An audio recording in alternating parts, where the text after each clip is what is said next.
We are going to call to order the Colchester Planning Commission. It is 7:04. First thing on the agenda, considerations reserved for changes to agenda items and order. We're not looking to change anything tonight. Comments and questions from the public not related to the agenda. All good on that? All right, so we'll jump right into it. Commission discussion, continue to consider possible future adjustments to the General District 3 Form-Based Code bylaws. Kathy, get set up for that. All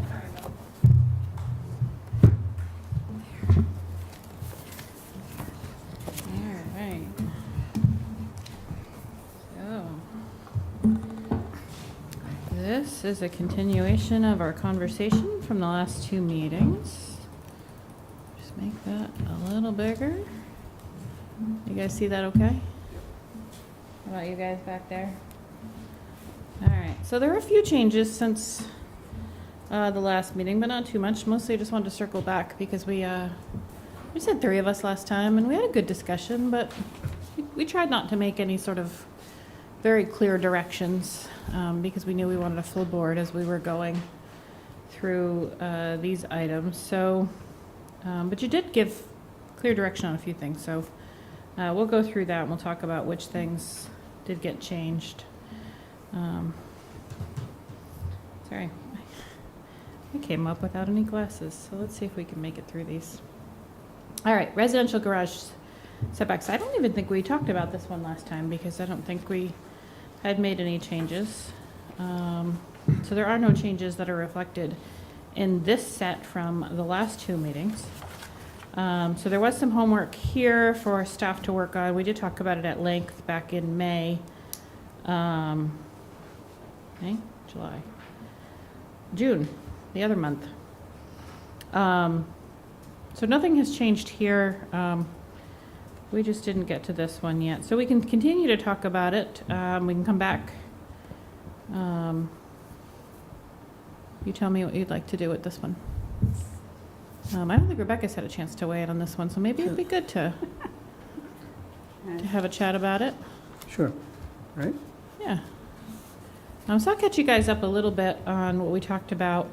So this is the idea of residential garage doors. And so this is really just for the C streets. So our current standards, because you're really not going to get residential garage doors on A streets and B streets because of the nature of the types of buildings that you're going to see, the size of the buildings, the density of the buildings, and the use of the buildings. So, so we're just talking about the C streets. Just as a reminder, the A streets, if you're escalating downwards, A streets are your most intense. They're really the ones that are, and we'll talk about those a little bit later. But your A streets are those ones that are, really meant to be on the busiest roads, Blakely Road, Severance Road, Roosevelt Highway.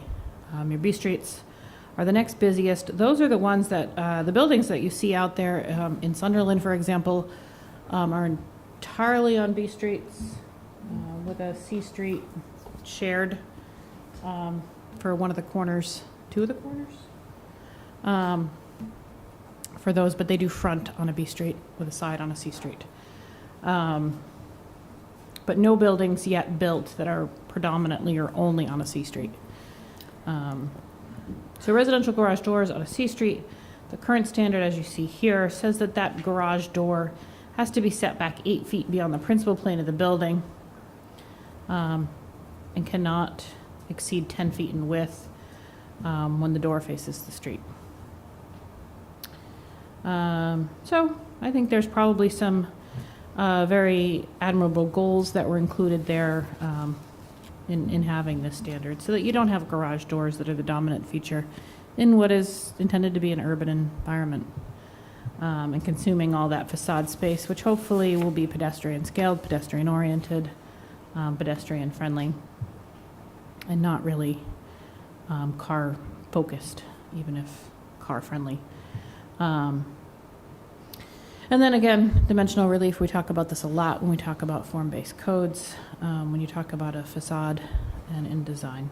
So just a guess, I wasn't here, but that is pretty commonly what is cited when we talk about why you have these standards. So we talked to some folks who have raised some concerns and would like to see some adjustments in these standards.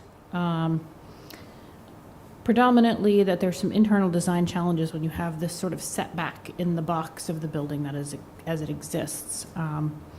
Because you have a structure that can come out here, and then you have the box of that garage, which is probably going to have part of the structure above it as well. These are not one-story buildings. And that creates design challenges internally and also creates construction costs increases. So can we meet that goal with different standards? So we briefly talked in June about different alternatives that could potentially meet that goal to see if there's anything out there. So different options that I sort of threw out there without excessive investigation at this point. You won't see any text here just yet. Are to potentially allow measuring of the garage face from a point other than the principal facade of the building, such as a porch. So if you have a predominant porch or something that still takes up a big part of that facade of the building, can you measure back from there? Again, I would, if you pursued that, I would say that you want to make sure that porch is more than just like a tiny little stoop, that it is serving that same function. You could limit the proportion of a garage face along the facade and not have a setback if the goal is just to make sure that garages and garage doors are not taking up or being the dominant feature. So you could just limit them to a certain percentage of that facade, potentially another way to meet that goal. Again, these are just options.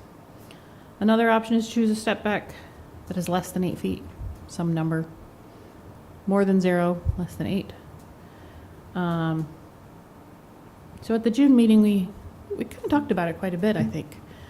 And I think that some of the commission direction was that there was not an intent to remove garages altogether, that, but there was an acknowledgement that this is a more urban environment and that really this is not a suburban environment where garages should be the main focus, but let's not necessarily discount them altogether in existing. I don't think that there was, as I'm remembering, any clear direction as to which path to pick. But we had a good discussion.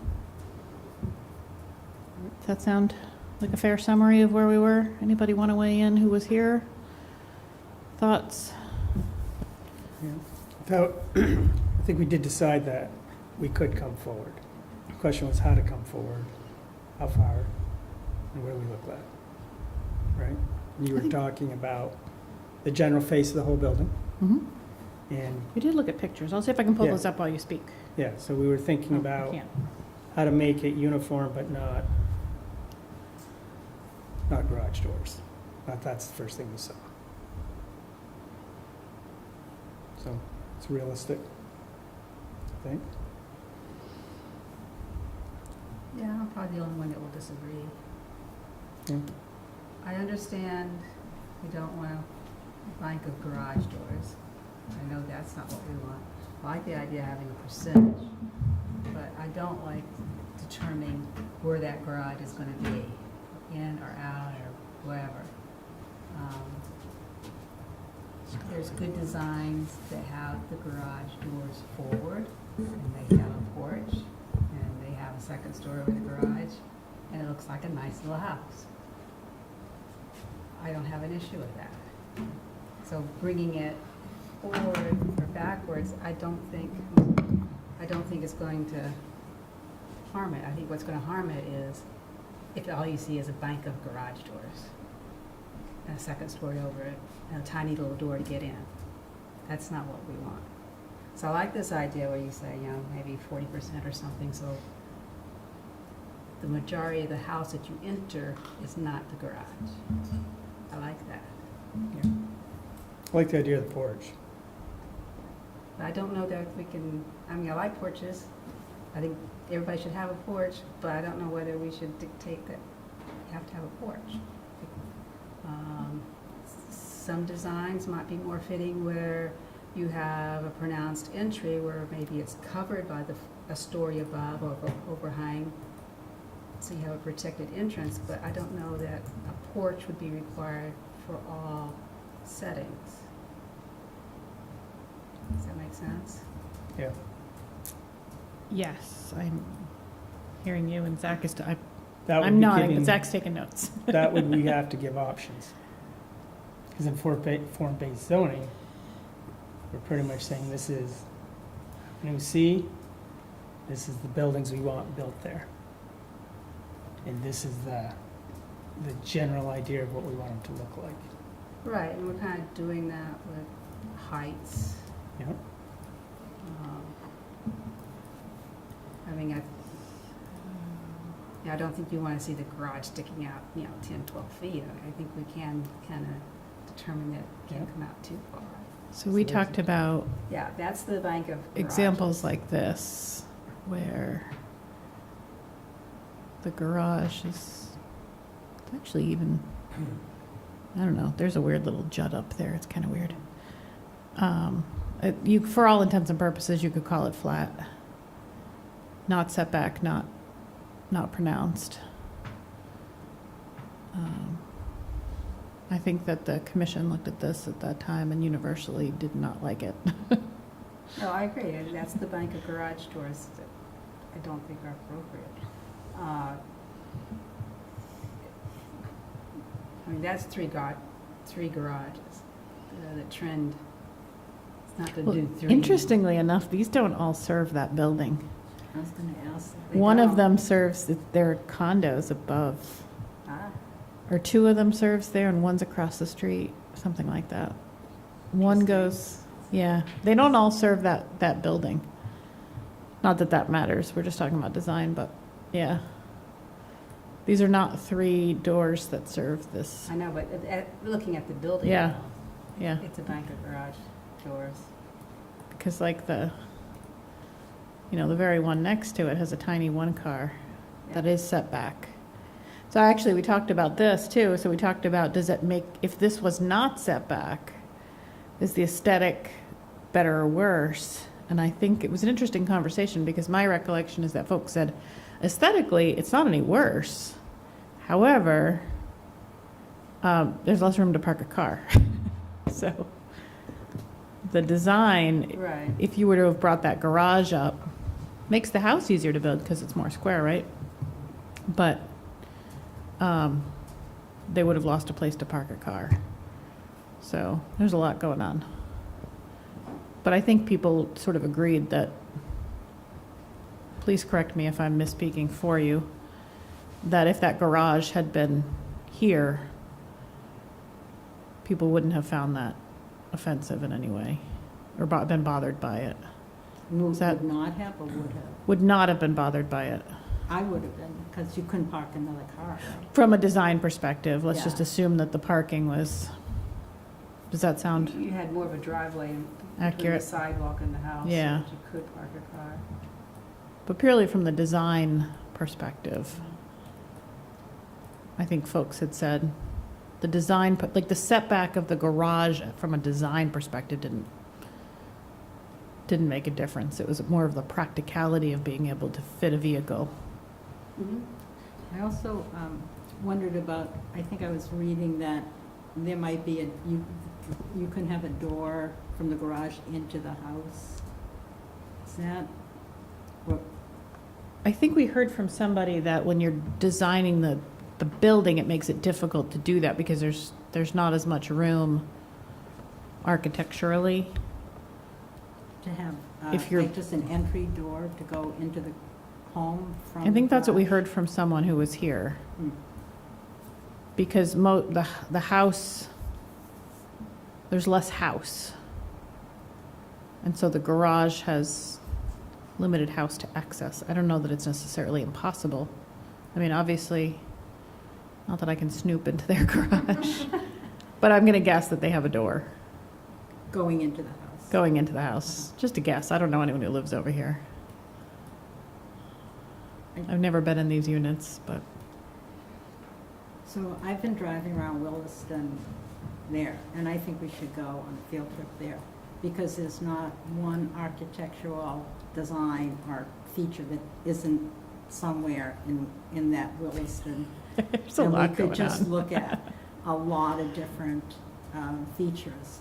Because anyway, I was just amazed at how many different features there are there. And anyway, it was just Yeah. interesting. Yeah, there's a lot. You can see a little bit of everything over here. It's why I constantly am showing you guys this. Yeah. Like this is a flex space. These can be residential or commercial because of how tall the windows are. So can it revert, if it's housing at the start, can it revert back to commercial? Uh-huh. Okay. They're all residential above, but Yeah. the bottom here, some are residential and some are commercial, small offices. And they designed them that way intentionally with the taller windows and the entranceways that they have. So is our role to look at more design than function? Well, I think that, the form-based code that we're using is intended to do both. Some communities will use a much more intense and involved form-based code. If you've ever looked at like a larger city or a more involved form-based code, ours is, I don't know how many pages. Other communities, it's a whole book Mm-hmm. just for their form-based code. So this is intended to be sort of a light version that is meant to get to function, but also a little bit of form. Mm-hmm. It's not meant to be heavy on architecture, but architectural elements help you to identify some of the form. So we do talk a little bit about, window standards, but we're not necessarily going to talk about like, I'm going to embarrass myself by even attempting to use architectural terms, but we're not going to talk about necessarily like a gabled roof versus a mansard roof or Mhm. something like that, or different types of soffits or stuff like that. But it doesn't mean that architecture doesn't come in at all. Right. I just think in the winter, being able to park a second car would be more important or being able to go into the house from the garage would be more important. Or if there's a way that could be a compromise to be able to do that and have it still, receive the approval of the planning, our board. So like these here, again, it's about relationships with the street. These all have garages, but they're rear loaded. So they don't have garages that face on the street. You have that close relationship here to the street. Yeah, these are my favorite. I'd move I do here. like that. I like So the is the green. parking behind? Yeah, I wonder if I can drive in. I think I tried before. So this is one of those units here. And I have been in these. So they're mostly threes. I think some are longer. So here's their garage. They each have 2-car garages actually in the back. And they have a little walkway, and they each have a private patio space of sorts, a deck space, small deck space. So they have a connector between the garage and the unit. And the end ones obviously have a little, I don't know if there's any others I can see. But, yeah, so a little structure you can see in the back. Yeah. So they have a from rear, the like- front, it looks like it's a little house back there. Yeah, let me show you the aerial view. So this is the unit, and this is their garage. Jeez. So they're pretty bulky, but they do have a lot of, and they do have on-street parking. This is all their parking. And they have extra overflow parking in the back, plus their garages. So they do have garages, but the garages are not interrupting that street the way that the one you just saw. Yeah, but I don't think it'll let me. It doesn't want me back here. In the Severance Corner project, they don't have the room for that, right? They push it pretty much back. I don't know. I think that Severance Park is planning some rear-loaded alleyways. I don't know if they're looking at anything this thick. deep. But they've got some rear-loaded alleys, for parking at least, even if not garages. I think SDI is sort of reinventing their A thoughts. couple of things. Yeah, I think they're still, We are looking at some alleyway parking, but actually the garage will be like more integral with the structure, like a lower floor garage into a flat, like an upper townhouse style unit. Right. So a little different than this anyway. Can I make it just a really brief? Yeah, absolutely. Did you say your name? Sorry, Nick Smith, that's Gerald. Yeah, the only thing I wanted to just bring up is that on C streets, there is a 24-foot setback. So when we're talking about cars in the driveway, there is a chance that there could be some variation in having some houses or duplexes or triplexes set back further, still have the garage at face with the facade and an extra car in the driveway. So just a Okay. consideration, I think. Can I ask one more question? Is there a way to like get a sense of cost? You know, like for all these changes or for all these options, there must be different costs to them for the builder. I mean, do we consider that at all in terms of affordable housing or, you know, the ability for a builder to? yeah, I mean, that's obviously not something that I know. You could Mhm. certainly ask anyone who's willing to give it to you. I mean, obviously, there's so much that goes into it, and, you know, as you start to figure out the most affordable product and the least affordable product, I think anything you get's probably going to be in between. If it has a garage at all, it's not your least affordable product, or Mhm. most affordable product, right?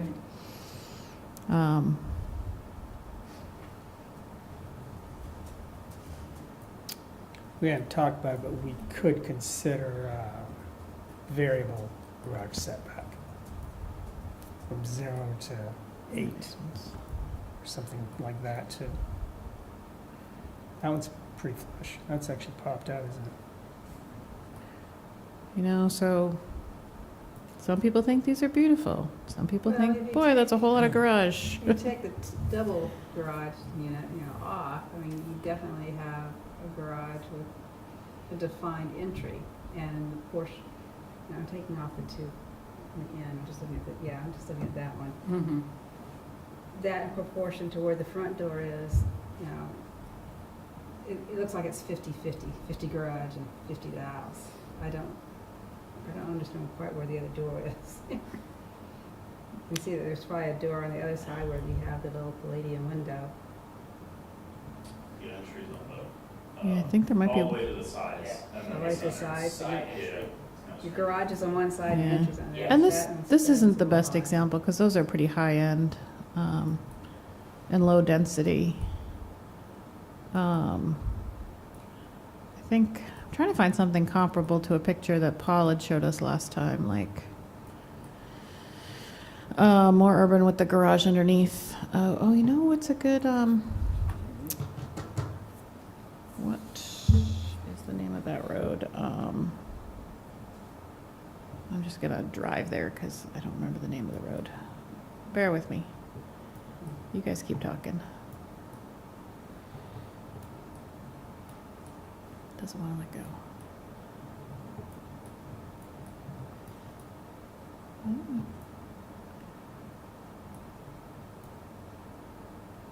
Not down there. It's a lot of green space. Golf course. Hmm? It's a golf course.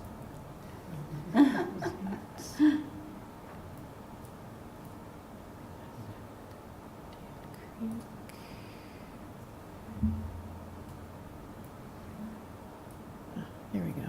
That's where I wanted to be. There's my little person. Haha.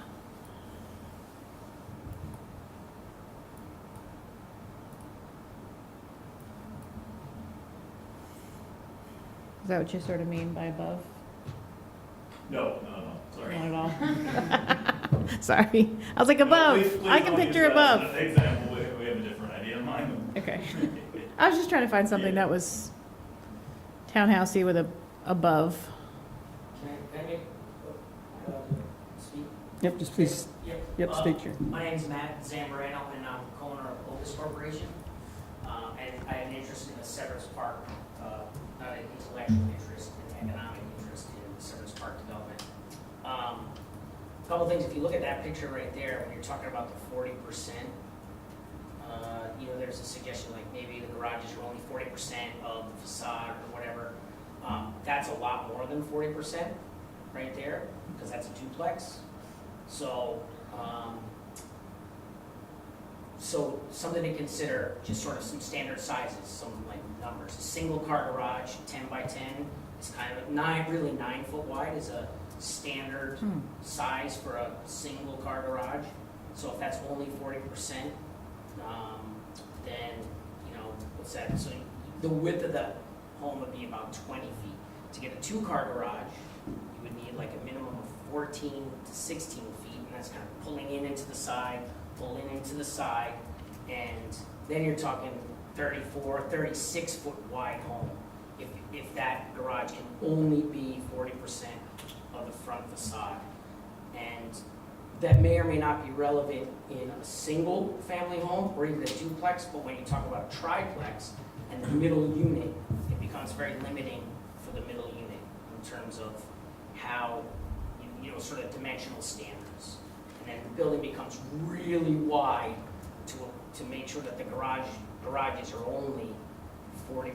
So something in excess of 40% might be still be aesthetically pleasing, but sort of more practical from a design standard. And then one comment about the setback of the garage, especially in the middle unit of a triplex, if the garage has to set back 8 feet, that means that that garage space, the footprint it takes up on the first floor, in order to get any usable space behind the garage, that means the footprint next to the garage has to be excessively long in order to be able to capture any usable space behind the garage. Typical garage is 24 feet. If you had an 8-foot setback to that, you're already 32 feet to the back of the garage.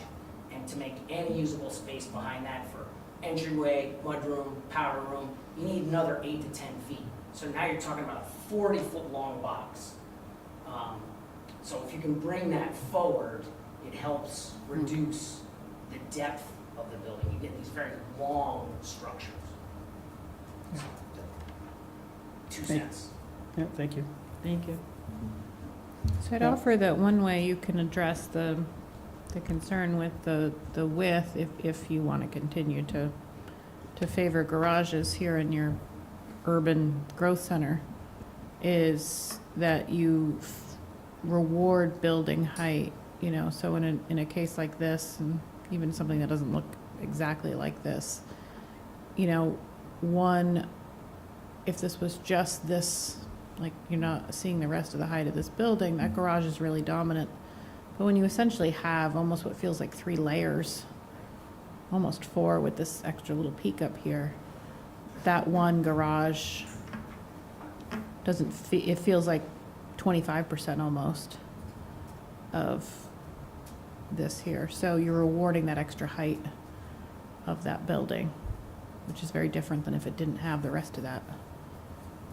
So you may not look at a linear width, maybe it's not 40% of your linear width, but 40% of the total facade.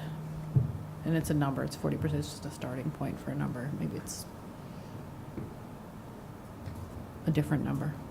But You could also put an eyebrow roof across the top of the garage door, lights in it and stuff to create some depth and, a different architectural detail, even if it is flat or close to flat. Yeah, that's what we don't want right there.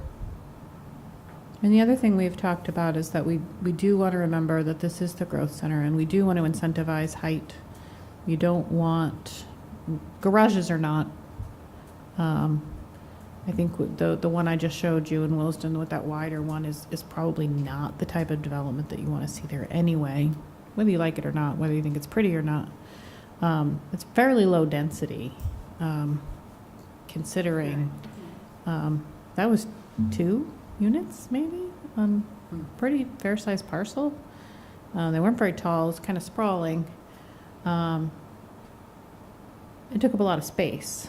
And given that we have a very limited sewer service area in town, we're trying to promote, we talk about promote extra housing, there's not a lot of space in Colchester. There's not a lot of land where it can be built, or maybe even arguably wants to be built, should be built. The community through the town plan and through the growth center approval has said this is where we want to build. And so you want to make sure you're using it efficiently. And that's not to say that those C streets need to be sprawling, tall, skyscrapers, but you don't want them to be, not that anybody's proposing that, but you don't want them to be one-story garden style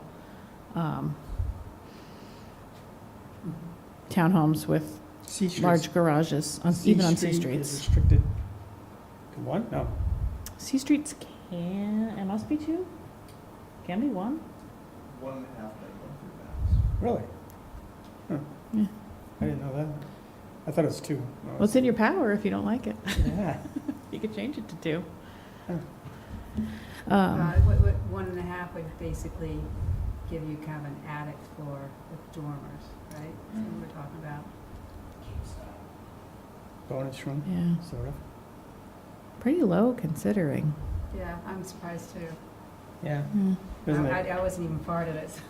Yeah, I was just. And to be I was clear, just I'm not getting off aware at of that anybody time. asking for that, but I would think they'd want it. it right? does seem Right? to not make efficient use of land that is Right. one of the few places that we have that has access to this Yeah, infrastructure. We don't know, yeah. We're talking about really 3 quadrants now, really. Right. Yeah. Rebecca, can you just talk forward? I can't hear you. Here, how to do this, is that? Sorry. That help? Thank you. I just really want to Um, hear what you have to say. Well, we got 3 quadrants left. And there are, even the third one's pretty far along. What I was gonna say is, usually it's kind of market driven. Right now, we're in a crunch to have more housing. Mhm. Who knows what it is 10, 15 years down the road, it might shrink down, and now people want, little retirement homes, and there's the 1.5 that comes in, because they want to live on one floor. Excuse me. And then they have the bonus room upstairs for their grandkids to come over and visit. The market will change. So I don't know whether we want to put that restriction in. I think the market's going to drive what's going to go in. I mean, you're not restricting the height to, At 1.5? you can still have, I thought that was a minimum. Isn't that what Zach That's said? the Is it The max. 1.5 is a minimum. It's minimum. They go It's a higher? minimum. Yes. Okay. Yeah, up to 3 stories. Up to 3. You Okay, can't- Somebody that's- could build a that's where I 1.5 was at. story. I didn't Right. understand. I was like, we can't. But Yeah. you can't build just one story, Right. is what it's saying. Yeah, yeah. Right. Okay. You could build a 1.5. All right. Yeah, it's the Cape. Yeah, it's the And Cape. that's where the little, retirement home comes in. Yeah. And that's gonna be another market. So, I don't know whether, I think we're okay in the minimum. Yeah, I don't agree. think we want a bunch of little ranch houses. No. Yeah. Yeah, I got it. I thought it was the maximum. That's why I was like, what? Oh, no, I'm sorry about Yeah. that. Yeah, okay, I got you. No, that's the minimum. Like Nottingham, isn't that like 1-story ranch? Nottingham, oh, a street? Off Church. God, There's, I'm they're going to- 1-story duplexes that, I just have an older friend that lived it, Okay. so they appear to be. I just happen to have maps up, so let's see. Geared more towards. Nottingham. Yeah. Court, maybe? It sounds like it should be followed by court. It doesn't. I'll just type in Burlington. No, it's in Down Colchester. in New Jersey. Oh, it's in Colchester. Yeah, off Church Road. Yeah, Church Road. You might have to put VT because it's sounding very English. It does sound very English. It is court. maps. It is court, yeah, look at that. See, like it sounds like it should be court. It is court. Edward was there. Where did I? On Colchester Point there, so can't go further to the east. There we go. Oh, sorry, Holy Cross. I don't know where I am. That's church. Oh, it is church. I'm in Bing? Oops. No. All right, hang on. Thanks for bearing with me. I don't like Bing. There we go. Google likes me better.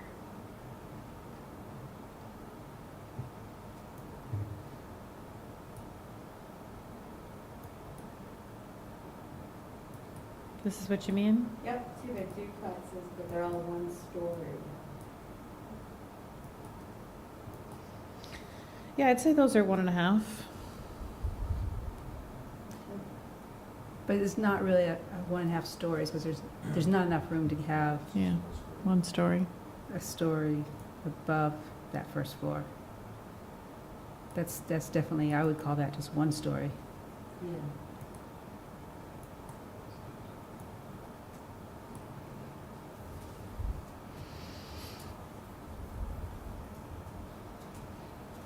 And Alright. I think there's developments around town that's what's happening. And Sure. that's where it should be happening. I'm not sure it should be happening in our growth center. The 1 story, or 1.5? 1 story. I think, as I said, I think this will probably be all built out before they can start considering the 1.5 stories. Right. But I don't. It's a I don't see desirable, it- I don't see a need to eliminate that. Yeah. Put it that way. it's very desirable, 1 story. So any direction on garages? Do you want to continue to mull on it? Do you want to give us? I like the idea of a field trip, so we can kind of look at different, how people have had different approaches and what we like and what we don't like. Right. And we can go, I don't know, not a field trip, but look at what other communities have done. I mean, the first thought that came to my mind about the whole garage thing that we're trying to avoid is the California townhouse where it's right in your face garage and the door's around the corner and it's this 2-story thing. I mean, it's,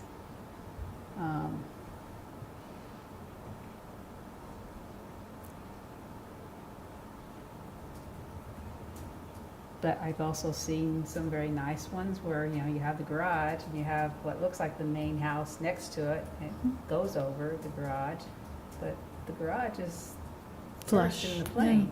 Yeah.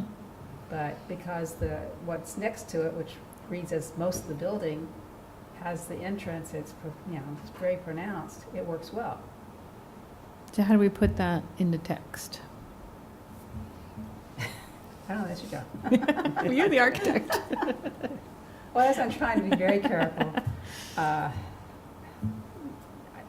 don't want to restrict people from good design.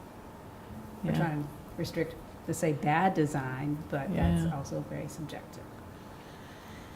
That's what makes this whole section of our regs so challenging. So can I just ask, you know me, I just throw these things out.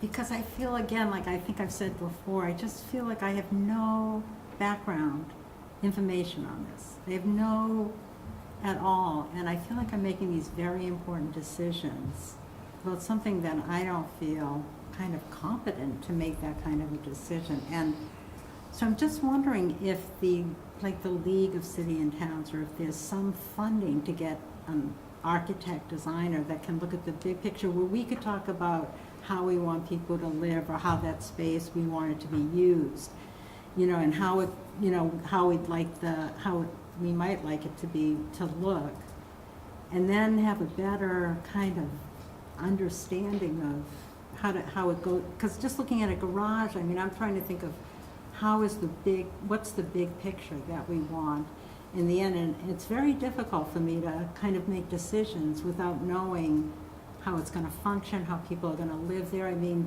the people are getting older. I mean, I'm reading that no one's moving to Vermont no one is moving. The Pew Foundation, like, no one's moving to Vermont. People are getting older, so you think about first floor, you know, a space that could be used for a bedroom and having a bathroom so people don't have to go upstairs. It's just like kind of this big picture of, you know, what will be the needs and the functions of spaces in the future. So I don't know if that's a possibility, but it's difficult for me to have an informed opinion because I'm so lacking in any kind of knowledge. I'm sorry about that. No, I hear you. I agree, but this is the growth center. And one part of it is these, what I call townhouses. Another part of it are these larger housing structures. Mm-hmm. They have the elevator. Mm-hmm. Almost every room will be accessible. Yep. Certain percentage has to be ADA compliant. Yeah. So in that sense, the growth center, I think, might have kind of a built-in Mm-hmm. for the senior citizens. But I mean, if that's you the could whole guide thing. us, Rebecca, you know, because I think you do have that knowledge and kind of that perspective. So I would really kind of look to you to help us. I'm not an urban planner. I know, but I mean, you have a lot more information and experience. Yeah, well, I think what we got so far is a good base Mm-hmm. for our growth center. I think it's our first stab at form base. I think it's served well. I think you guys are reminded that the first quadrant was before form base. And oddly enough, it somewhat works. I don't think we have all the commercial spaces worked out.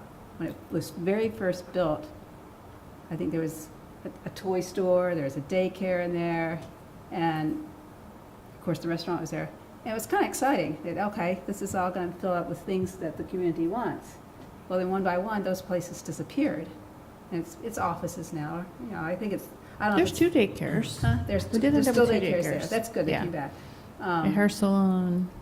So there's still things there. So it's somewhat has worked well, Mm-hmm. but most of it's housing. And one good thing that I think came out of it, I think we all agree, is that people use the open space. They walk their dogs around. There's areas that we don't really see them walking around, but I'm sure they use that too. If you drive back there, Yep. you can see how they're using the spaces. Mhm. Yeah. And I think it was, you know, it came out okay for not having a form base. So now I think we're trying to apply it to the other quadrants.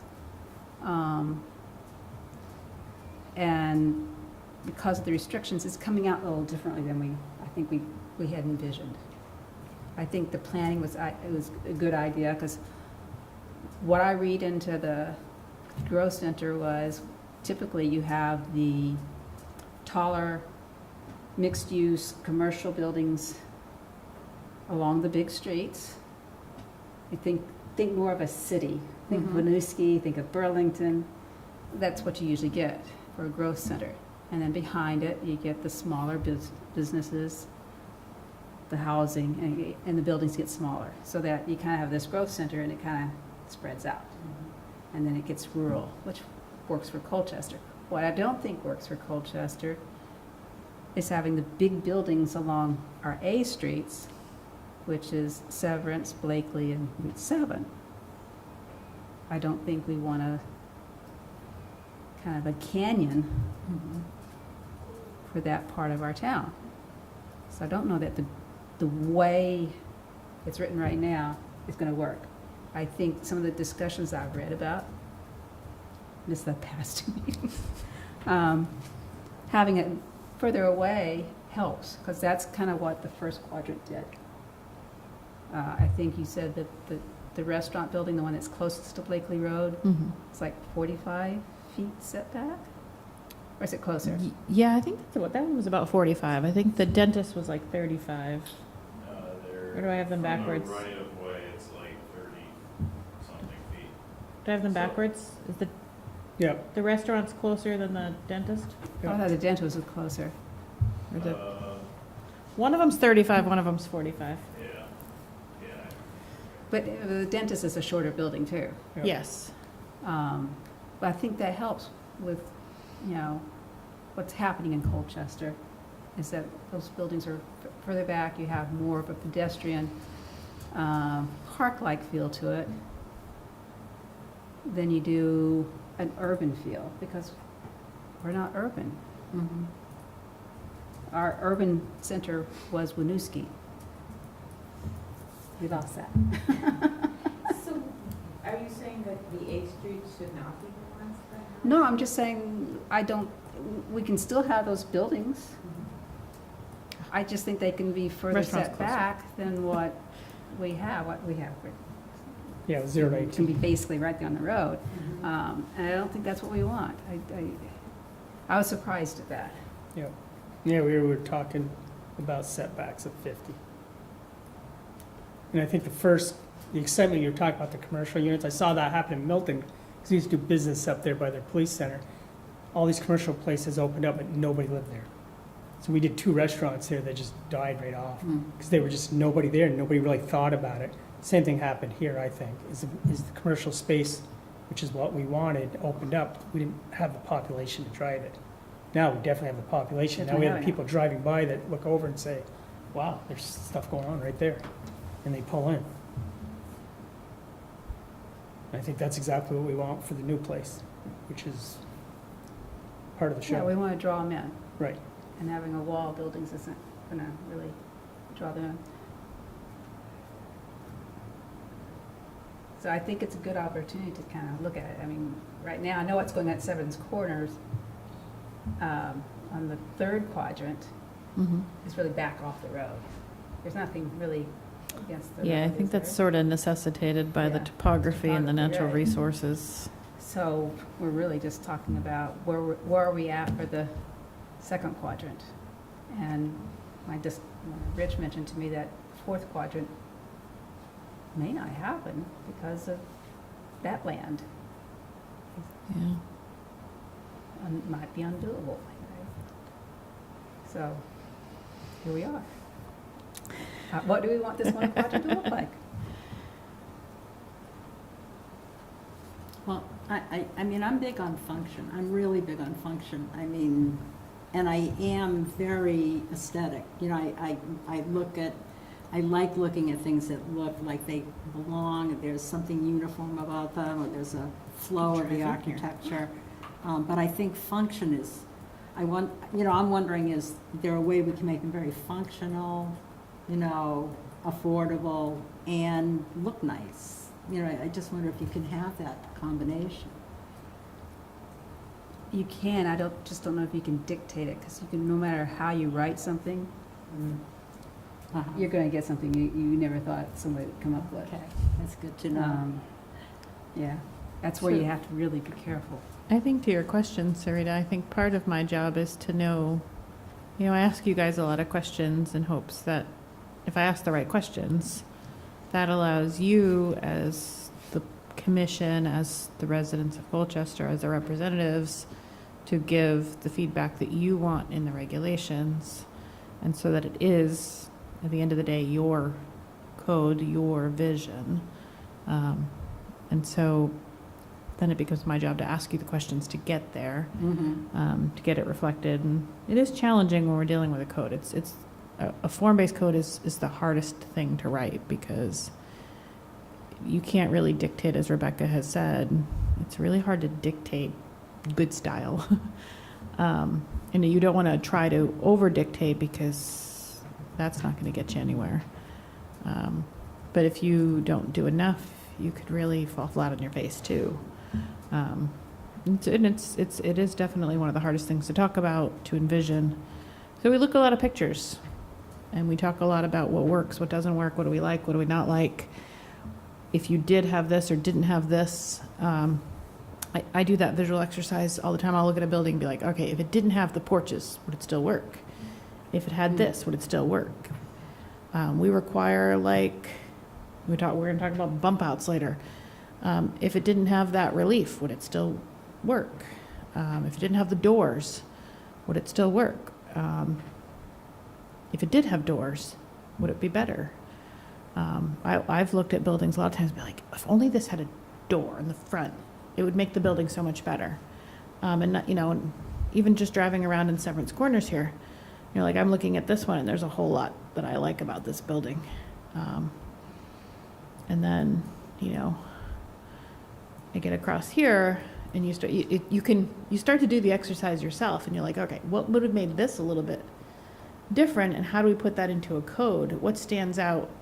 So I could ask you guys what stands out about this building, and maybe I shouldn't be talking about one that's owned by somebody representing the room, but, so what stands out here? Well, okay, we talk about building breaks. You look at the facade of this building, it's very long. There are a lot of people who will talk to you all day long about these arcades. Is that the right word?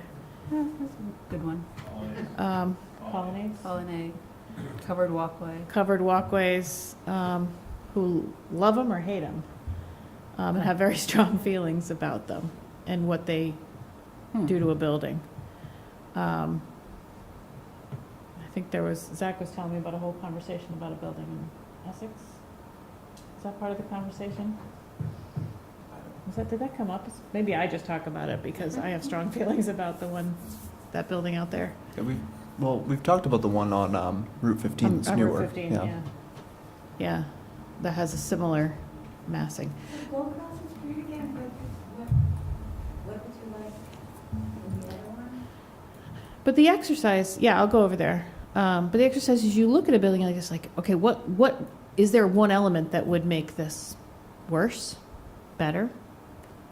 We're going to come back to a building like this. We'll talk about building breaks. Be like, if it didn't have, see how this breaks up? If this didn't exist and the whole roof line did these little things, Yeah, oh boy, I think that's a big difference yes. in what this building looks like. This little line here doesn't look like much, probably doesn't cost much. It's not that big shift that we're going to talk about later, where the building comes out 4 feet or whatever it's required to It does do. come out a little bit though, doesn't it? I don't think it does. Yeah, it does. Yeah, look, Right here? no, yeah, right there, it comes out a little bit. But if you look further at the other building that pops Does it up, actually yeah. come out? Yeah, it does. It's like 2 feet. Look at the roof line, yeah. But I don't think it needs to. But it helps. I mean, if when you, I think there in those would be person, so it plain. helps. Yeah, let me see if I can see it from the side better. Oh yeah, look at that. Not much. Just enough though But to yeah, so break you that talk plane. about these things and you say, did it make an impact? Maybe you say yes, maybe you say no. Does this make an impact? Does this make an impact? And so these are all the things you talk about. Right. And you're not all going to agree, and that's okay. But where you find the things where you all can say, oh gosh, yes, obviously that makes a huge impact. Well, you put that down, right? So This was one of the first buildings that was built, right? I don't The yellow one? remember. Do you know, Nick? Was this one of the early ones? How do I get over there? Come on, drive over there. This is one of the first ones? I think for me, what I don't know is like, by doing something, architecturally on the exterior, does that mean you can't put a powder room in, or you can't No, put, not, maybe a powder room is not an example, mean, but I don't that's what I'm asking, I not don't like. think we as a planning commission or design zoning, you can dictate what's on the interior Mhm, or of a what- building. I think that's market-driven, that's client-driven. So they it's could more have, personal. they could make interiors work Oh. for market or for sellability, and, I mean, Yeah. anyway, it's just Yeah. interesting hearing about what you said, I think, about the garage, that you'd have to go way back and, you'd have a small space, that would never occur to me, thinking that way about the space that the garage takes up. So I'm just learning, this is a really helpful conversation for me. And it really helps to Can't hear, drive down there. the conversation. So what we do when we talk about these is when we talk about these elements like building breaks and how many windows, like, you know, placement like that, that's what we're talking about. We're not talking about like the shape of the roof or the colors or like whether or not you have, you know, dark trim or light trim. Like, we're not getting into those fine details Mhm. because that's not for us. Okay. But we're just trying to talk about the things that really can make that big impact. And so when we talk about costs or interior design, and the thing that came up with the bays and those breaks is that when you do put that 4-foot change, it requires you to do a very different type of construction than if you were to build that straight across. It's a very different, easier way to do it. And the question had become, can you achieve that visual break in a way that doesn't require you to set that building back a whole 4 feet for a length of 20 feet, which is what is currently in our code. And so we look at a lot of pictures and we say, okay, can we achieve that in a more affordable way? Are there other ways to achieve that, if that's the goal, to break it up visually? And so we look at a lot of things and say, okay, I mean, this is not a good example because I was like, oh, look, it's a line, but it's more than just a line. It actually Yeah, it bumps out. set back, and they did that without a code. I don't know why they did it. I guess all on their own. Wasn't required. They must have had some reason for doing it. Yeah, just a quick question. Does that building have less of a setback than the yellow one? If you take a look at the building, the facades there. This one's pretty deep. You mean this jut out? Yeah. Yeah, this one's quite a bit deeper. I think so, anyway. Oh, yeah, Comes it out is. to the face of the overhang. It's almost like a half a room. Yeah. Yeah, you're missing the whole colonnade there, essentially, on the edges, right? It's just a little hip roof. So a good question might be, I'm not sure does that what. achieve a similar sort of visual Hmm. as the other building? Yeah. It's interesting to me that they did this voluntarily. I'll make a brief comment too. I think that we should also try to consider that the material stylings will be different between each 3 of these quadrants as well. Like, this is very New England-esque, whereas Sunderland, we're already kind of running down this path of semi-modern. Yeah. And I know you guys are gonna have some mix in some areas or whatever, but it's just a matter of leaving flexibility to have multiple tools in our palette to kind of come up with these ways that break bays up or break up blank walls or, so on and so forth. Because it's not just about ease of construction. I mean, we have to sell them. Yep. So they have to be aesthetically pleasing as well. Hard to sell those boxes. Nick, you haven't found anything in the current code that interferes with that, right? The materials, anyway? Well, I guess like a comment that we've been looking at is like C streets require pitch roofs. And I just answered a question. That's what I was wondering, if you're going to more of the modern stuff, now we require a I pitch don't roof. remember that, but there is a you didn't roof. put that on your list. I know, well, it's coming up now, so, sorry. But it's just one of those things, yeah, as we start working through the code, we catch little things that. And I don't really have a problem that we have the one quadrant that's, let's say, Vermont vernacular here, and the other one being more contemporary, modern. I don't know what you'd call the 3rd quadrant, because I haven't seen any of it. I mean, it kind of addresses the different styles that people like and where they like to live.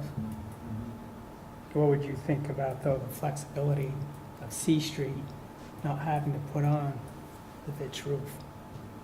I don't have an issue with it, because I see good design that either has a flat roof or a shed type roof. I don't have any problem with it, but I mean, I like I the, like the diversity, so yeah. So I'm the wrong person to ask. when you go down to Bayside Park, you take the right into East Lakeshore Drive, right next to Bayside Mhm. Park. Yeah, I is the like big that building. black. I So like I it. like that. I like that Some one. people hate that. I know, But now as that I said, see that built The and see new what one? they've built and what they have in the back, I think that structure would fit better than the old-fashioned, I don't know. Hmm. 'Cause Now, I we're- think with the other building on, going down on West Lakeshore Drive, Yeah, the very first one, I think Right. that one's out of place. Yep. But I think it's too tall, but I think if it was something in the second quadrant, yeah. it might work, but it doesn't, it is. But- And there's another building on East Lakeshore Drive that went up a few years ago, the red one. Yep. It's more of a shed roof, but it's more contemporary.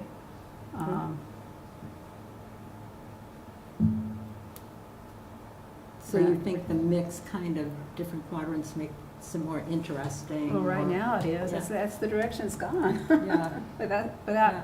This is really helping me. anything. I I would- really appreciate you indulging me. I would say, in Nick, this if you want it on the conversation. list, you gotta send me a, We have, You I'll gotta send you two you gotta send me an options image. of SketchUps that we have for. One Do you have with a any, pitch like, and one without. Existing? You talking Existing. townhouse style or bigger? This is like it's a moderate sized multifamily. Like a sixplex type of? So. 12? I guess we have a different idea on moderate size, but a little bit larger than six, Well, actually, I'm glad you said that, because we've been talking so much about townhouses. I just wanted to remind you guys that C streets, we talk about townhouses, but they don't have to be. Right. C streets can be, and kind of are intended to be, bigger. Not like as big as like that A and the B. And most of what you probably see over here are solidly B street type designs. Zach, do you think? Yeah, I think a lot of them are likely over the height of a C street. When you look at the four-story buildings. Yeah. But C streets are, again, we've been talking about sort of smaller footprint type stuff, but it doesn't have to be. C streets can be moderate. Is that the word you use, Nick? Moderate? Yeah. Moderate. And 3 floors? Yeah. Yeah. 3 or 4 floors? Well, it actually, that's on my list to talk about building heights. Okay. Yes, it is. Rich and I have talked about it, and I think my recommendation, just to give you a discussion point, was to +1 everything on the max side, but that's just a discussion point. I'm just gonna throw it out there and run away. Well, and then I guess it goes back to, We'll get to that. no, but the state requirements that you get a bonus story, If it's fully affordable, yeah, so. yeah. um, But we're This just is not insane. we're not seeing a lot of that anyway. Not too affordable to build, Yeah. yeah. Not saying it can't happen, but Do we require a garage? do we require a garage? No. No. No. In the I mean, current I personally code? would think they should have a garage because it just fits in with the units, but I'm just curious. Yeah, and That's again, something we had inquired. you know, keep in mind that RC streets can be anything from those townhouses we saw, could be something like this in size. Yeah. It can be even a little bit bigger. I get the idea. The C Street is a flex of smaller style, smaller houses, different customer. I got it. I understand what originally they were going for. But they can even be up to like, just so we're, 8 plexes, 12 plexes, I mean, Yeah. they're moderate sized buildings. I'm personally not really sure what the 8-foot setback was for. I I wasn't think there it's when that. if you are going with that smaller thing, Yeah. which I think is discouraged but allowed, this is what you have to do. Yeah. We don't want you having a prominent garage, if you're gonna do it. Yeah. I'm guessing, I wasn't here. Any other discussion on this one? The only thing I want to say is, I mean, I think when I drive through Williston, I mean, I think, you know, probably the people who live in Williston like all that, like differences in every single building, but I would hope we would not have that degree. I mean, I want kind of interesting, but that's a lot of different designs, and I just, from my personal taste, I don't think it looks good. But thank you for letting me have this conversation, because this was really helpful. That's why form-based is kind of challenging.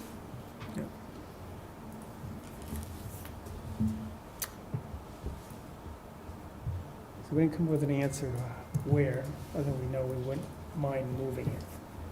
That's my understanding.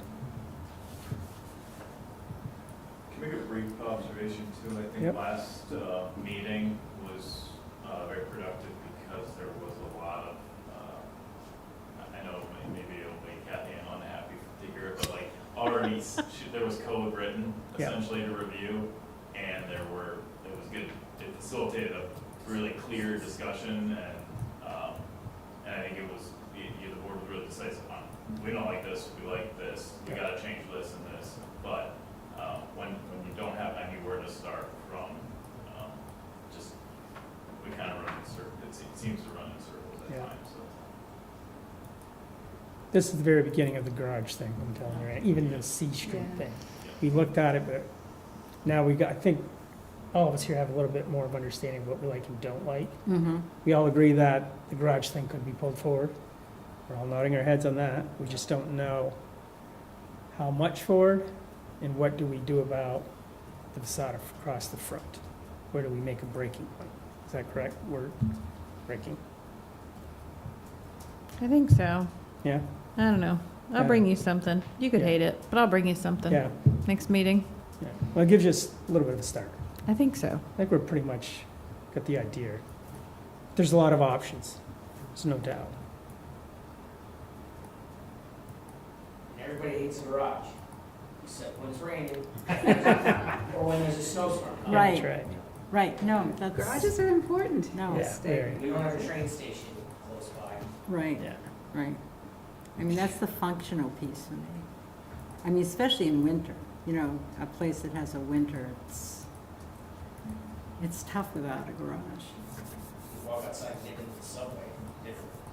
Yeah. See, I love this, I love this look, I love that. But that must be for, is that C Street or like where it's more housing? These are pretty low density. These are something Right. that would be allowed, But not encouraged. but probably not. Where's the parking? Is it just street parking? Yep, so these have alleyways. Beep. Is Just that the going one around with the house in the corner. middle? So these are a little bit different. There's one in Okay, Williston, so there's they a house have right a- They're attached. They don't have that little, They have they're the back closer. alley, okay. They have a back alley. Yeah. And so they have a shared back alley between two. They're a little different. Um, One comment about the third quadrant, the northeast quadrant, is that because of the topography, having a lot of alleyways, it's really difficult. Right. Yeah, and again, you know, I'm not even saying that that is a design that we would try to strongly encourage just because they're pretty low density. This is pretty. This isn't a rural part of South Burlington. This is South Village. You done any design up there? Yeah. I'm pretty into, it's been going for a while. So it's pretty, but it is a suburban, semi-rural, there's a farm across the street, design. But that's what you see in kind of the new developments. I don't that think Nick likes the alleys. SDI does not like the alleys. They just, Yeah. in a growth center, they do take up space. Yeah, I wouldn't Unless they're promote done them. correctly. Right, I wouldn't promote them in a growth center. I love them here. right, and then, you know, the little developments that are happening off like Malice Bay Ave, you could.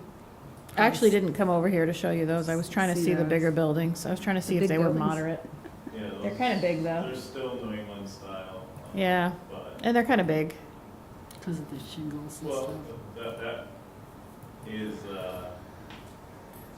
12s? About what would be allowable on C Yeah. Street, even. Those are It's 12s? 3 stories. 3 stories, Yeah. they're not 12s, they're 18, 20 Yeah. foot, something like Those are big. I must be thinking of different ones. that. Parking below. There were some 12s that were approved when I was working there. Thought they were Yeah, these. The Churchill and Stafford are smaller. Okay. So that's why I was over there, not to show you those other ones. Okay. So can I ask a quick Do you question? wanna- said if they go up one more floor, that there would only be allowed to do that if it was affordable housing, is that what you're saying? So currently, state legislation that was passed in 2023 and is now reflected in our regulations gave a bonus floor across the board. Didn't matter what your previous height was. It was just everybody got a bonus floor if it was affordable. If the whole housing development was affordable. So all of those are, these are not rentals? So affordability can be defined for rentals and ownership. There's a different metric, but Sure, you can have it for both. okay. Is that at 100% of AMI or like 80?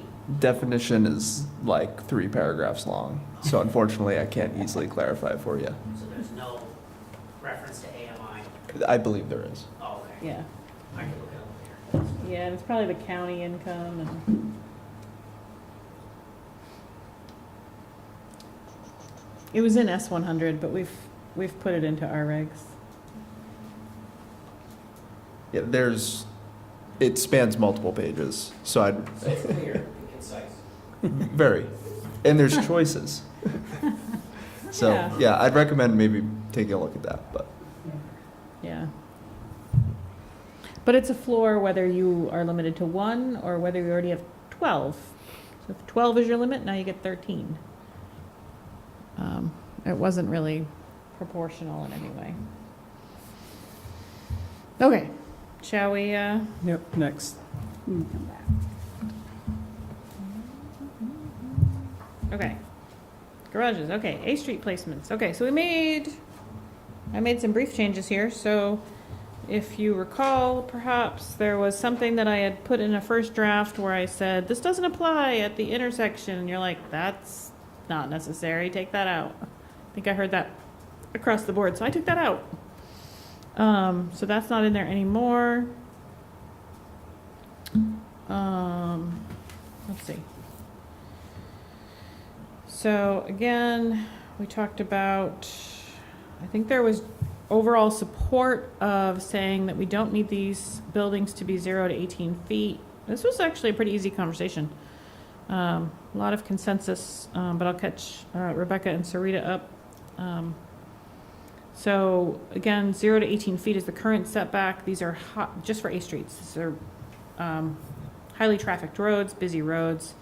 You're talking about minimum 2 stories, potential for 4 or 5 within that, pretty close. And we measured out, gave a rough estimate of what 18 feet would look like. I should measure it out. And how close that is to high traffic. And I'm a big fan of reduced setbacks, but at that speed, that's very different than being in an environment where traffic is a lot slower, you know, like in an urban downtown, where they're not going by at 40 miles per hour, 50 miles per hour. So you'd like a larger. So we talked about a larger setback, and then we talked about, okay, but if you're going to increase that, just be careful about what's in it. So that's a lot of what's in this text. Numbers that we threw out there that nobody seemed to have much of an issue with was spaghetti at the wall, but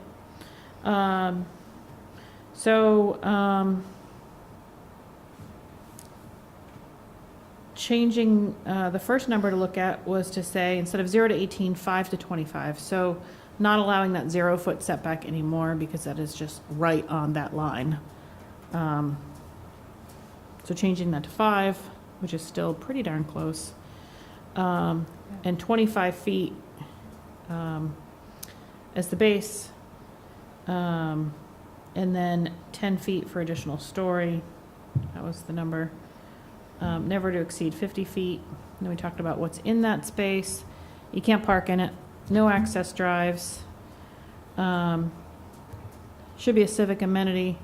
We talked a little bit about some concern about who that space serves.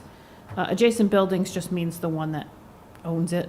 It's not meant to serve an entire development or every other building around it, the adjacent building. And we can make that more clear if we need to. It means just the one that it's associated with. So it could be a private space for them, but it needs to serve somebody, not just be a totally blocked off space. Seating. So if we're gonna have this additional setback, that it just, I mean, the idea is that it's a usable quality space, but what I tried to do here was not write anything that was gonna add excessive cost, but still produce some level of quality. The other thing that we talked about here, because there is known VTran planned improvements in the area, to give the board the ability to grant additional setbacks where there's a known potential for widening of that right-of-way. We know that that right-of-way may widen. Plans have not been finalized. Does that mean the rotary's going away? I haven't heard anything about a rotary lately. The one time there's supposed to be a rotary there at the Oh.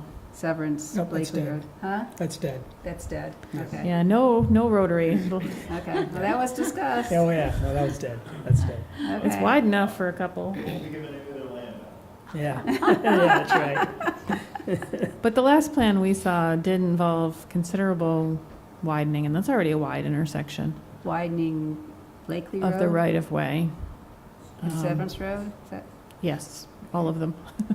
all of them? For bike lanes, additional traffic lanes, paths. Is that on our website? Is this on- Where can we look at that? Get a no guy. Is there anything public? I can send some plans that are draft, but I don't know how public they They might have something on their website, I don't know. V-Trans? are. Yeah. Yeah, I mean, It's so preliminary, they probably wouldn't put something out yet. it's not that they're not transparent. I find them to be pretty transparent. They just may not have organized anything yet because it's kind of low on their Colchester project priority. They want to finish exit 16 improvements, the DDI, exit 17, and then they're going to go to this. And honestly, based on the plans I saw, I think there's going to be some adjustments that Yeah. are asked for, but either way, they want to at least widen the right-of-way that they have. Because they want to do that, and we're talking about limited amount of space, what you don't want to have somebody do is to say that they're 20 feet back from the right-of-way, and if that right-of-way shifts, now they're only 10 feet back. So we want to give the board the ability to take any of that information that they can get their hands on into account and say, sure, we have reasonable belief that the new right-of-way is going to be here. You can be 20 feet back from that.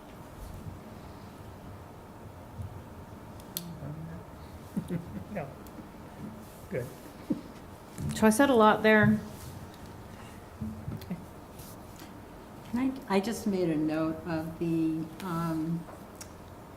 that something for 10 feet per additional story over 2 stories. What's the correlation between setback and another story?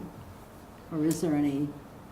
I think two things. One, to encourage a little more height, and two, it's recognizing that, as you know, Rebecca said earlier, it was just creating this canyon, right? So if you have a taller building, setting it back a little bit further where you have more maybe potential residential units, giving that a little bit more setback from that road. You know, a 2-story building is not going to be as impacted 25 feet away as a much taller building. It's also not going to have that. Stop that. It's not going to have that sort of looming effect on the roadway either at 2 stories. You see that dentist office out there, which is. Thank you. Or you could imagine replacing the restaurant with something much taller. It's going to feel different. So when you say 10 feet per additional story over 2 stories, never to exceed 50 feet from the road. What does that do to the maximum height of the building?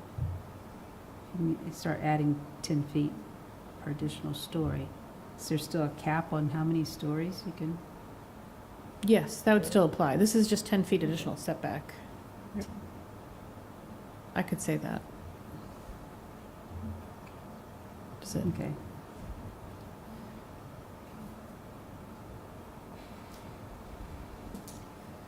So if you have a 3-story building, your setback could be 35 feet. Yep, okay, Does that, something like that. does it yeah. not read that way? I can fix it. I didn't read it that way the first time, but now that I reread it, yeah. Okay. But yeah, that kind of helps clarify it. But you're right, as you move further back and get taller, Yeah, you can almost kind of that's my make an goal. angle from the I don't center know of if- the road. 10's the right number. I was thinking that's about a story height. I don't know. It's just a number for discussion. Mhm. I visually like to see what that really means. I don't think we had anybody raise much issue with that.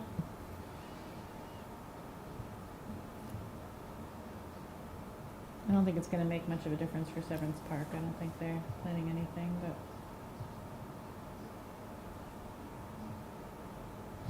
Okay, I'm gonna move on. Yep. Is that okay, Rich? Next. Base standards. Okay, base standards. So this one still has a pretty big menu of potentials, but I'm just trying to get the menu out there.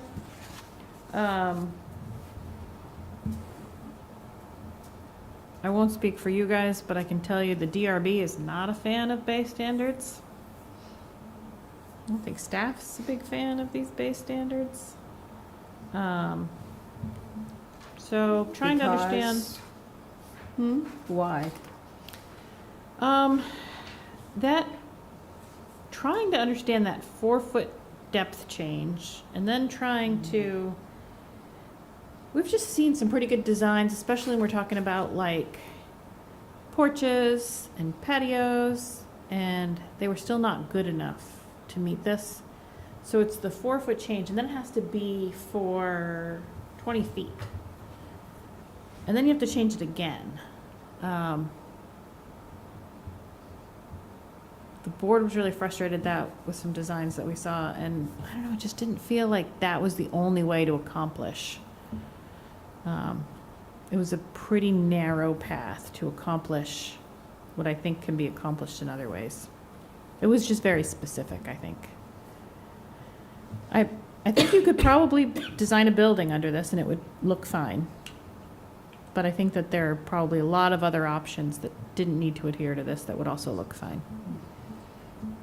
Does that make any sense? Yeah, I think Yeah.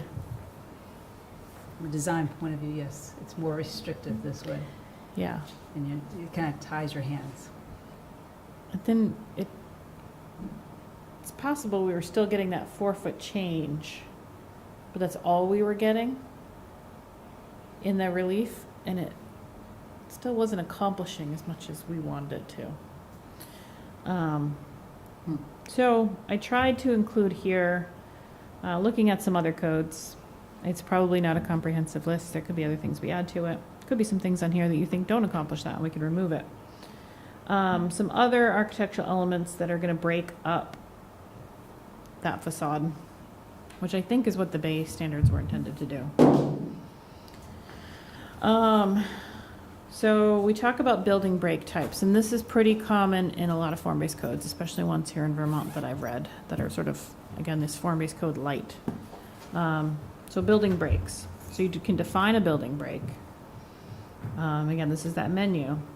So we define a building break as a variation in the building facade. And I didn't make all this up. I've sort of borrowed it and adjusted it from some other codes. Examples include a significant material. I put color here. I don't know. That's up for discussion. Horizontal plane shift. So that is where that bump comes in. You could still do that. You could do a bump out as a change, but it's one option, not the only thing. Of a minimum dimension. Maybe it's 20 feet, maybe it's less. Building height variation, projecting elements, so that's where I was showing you that building before, how they had the different roof pitch for a little bit. That's actually pretty common and seems to work pretty nice on a lot of buildings. And then other projecting elements such as significant entrance points. Personally, that's one of my favorites. I like seeing really nice, clear, defined entrances. And I've looked at a lot of buildings that I think look really great, but there's like where's the entrance? Like the building is really nice, but it doesn't have, an entrance point. So these are all potentials. The other thing you could do is keep it as it is. You could change the requirement for the size of that break.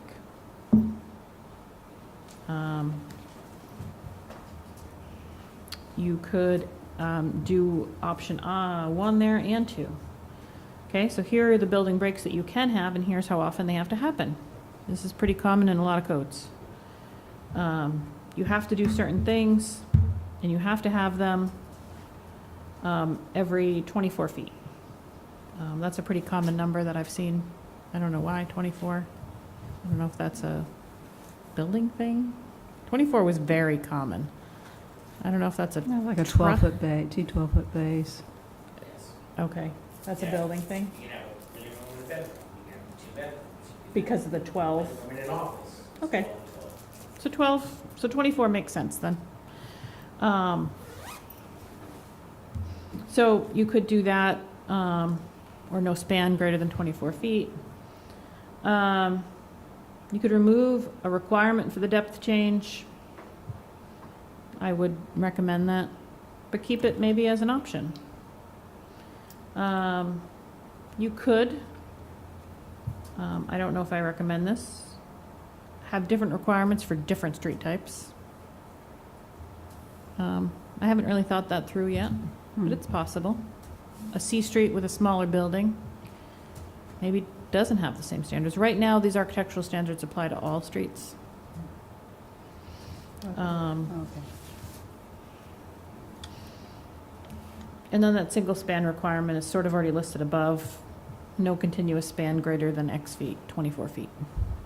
So you got to break it up. You can't have anything more than 24 feet without having something.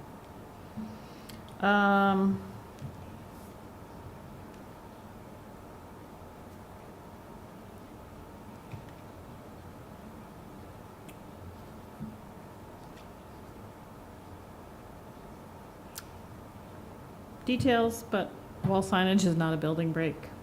Sometimes you have to say these things. You could reduce this for a secondary facade.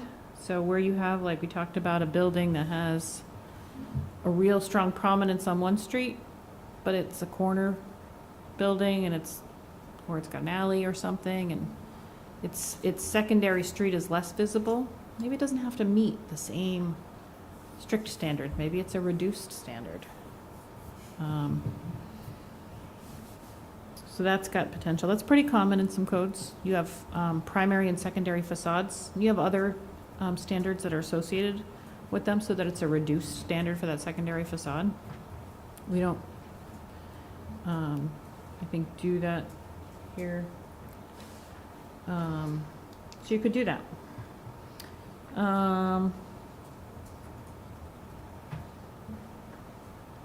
So, menu. I guess I would start by saying, or is there anything in this list where you're like, I don't understand what this word means. I don't like it. I don't think it achieves a goal. I think we've already covered the part where you have all agreed to try something new, other than what the current language is. We're past that point.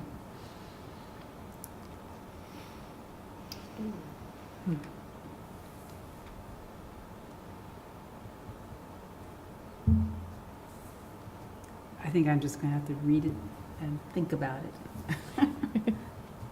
It is a lot to take in on this one. Yeah. And I hope you'll also let me know if there's something I'm missing. Like, so this, I didn't wing it on this. I did, I did look at a lot of other codes.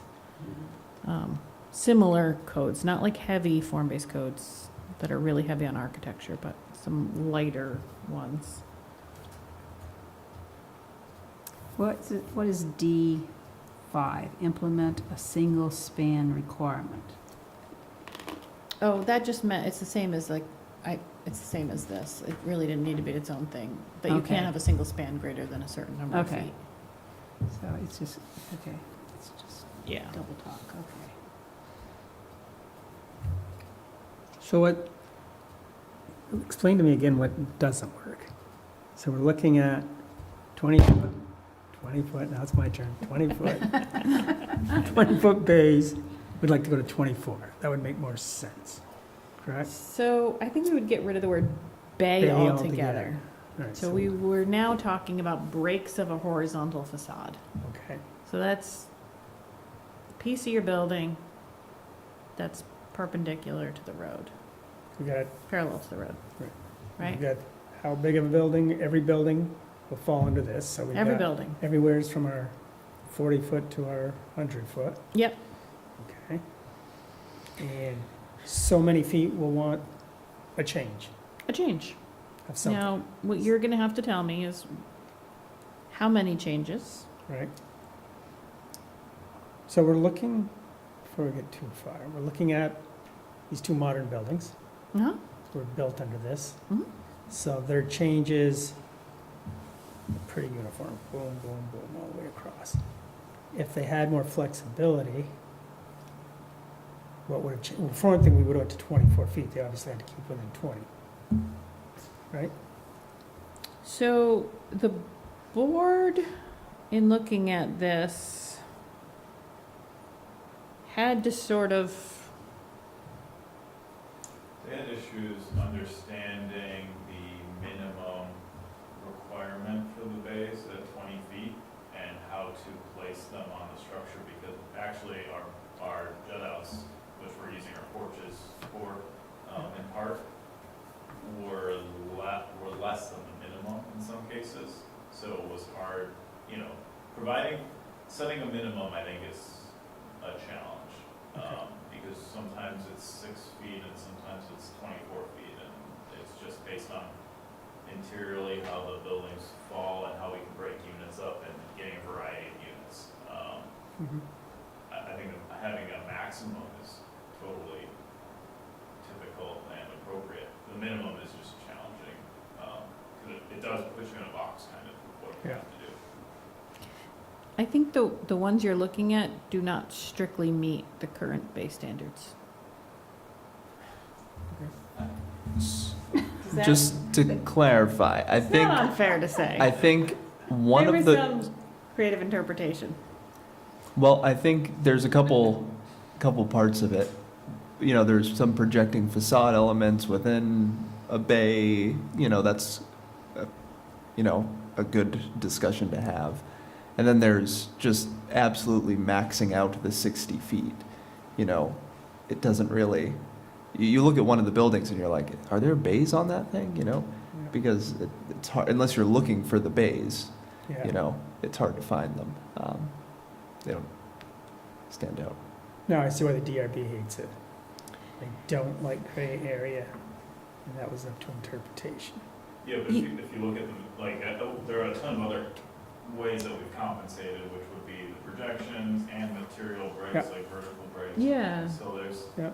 even if you get lost on where the bay is, you still see this very distinct, the corners, we're running brick, along the primary road front corners all the way up, Yeah. the upper levels, and then we're doing panelized, changes, one's wood, one's white, or whatever it is, so it's, there's quite a lot of different breakups going on, and you can clearly say it's not some singular mass, Yeah. but the bay isn't really what's doing that for the building, it's a lot of other items almost. Okay. And to be clear, staff was supportive of the board. Like, I'm not saying the board made any sort of mistakes. No, It's I just agree. if you clearly are looking at just 4 feet, I mean, the way that it's really written is you have to go back 4 feet or out 4 feet and go for 20 feet, and then either go back or forward again 4 feet and then keep going. And if you follow a strict interpretation of that, Tonight. this doesn't do that, but it does other things in those 20 feet. Yeah. You know, so It did the right idea, just our Yeah, rules it are a was- little restrictive. there was an interpretation of it, and then it was, don't make us do that ever again. Yeah. So here we are. So we eliminate the bays, that would probably be a good idea, and then we go for the whole face of whatever we're looking at. Or you allow them as an option. Somebody might want to do that. They might want to do a 20-foot or 4-foot, you know, Yeah, but it's an option. Well, I'm gonna bring up this question. It's 24 feet, still restrictive. If we go back to Severn's Corners, with the two original buildings, is that bay more than 24 feet? Because it wasn't too bad. I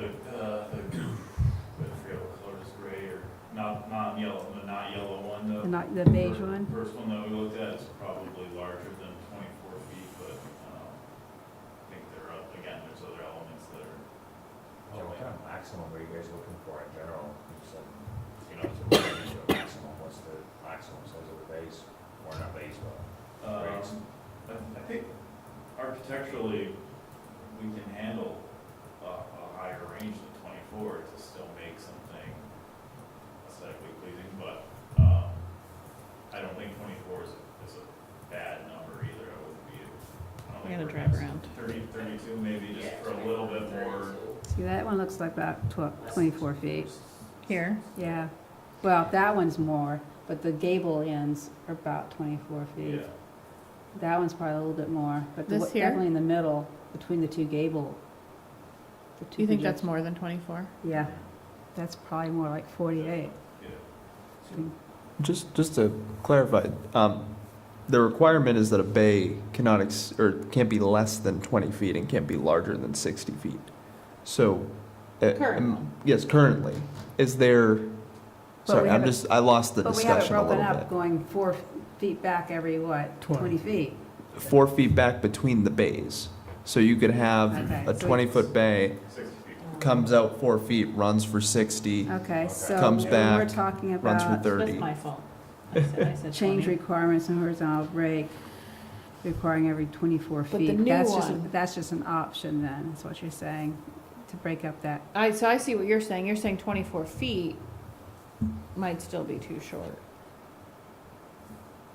So you're talking about a new option.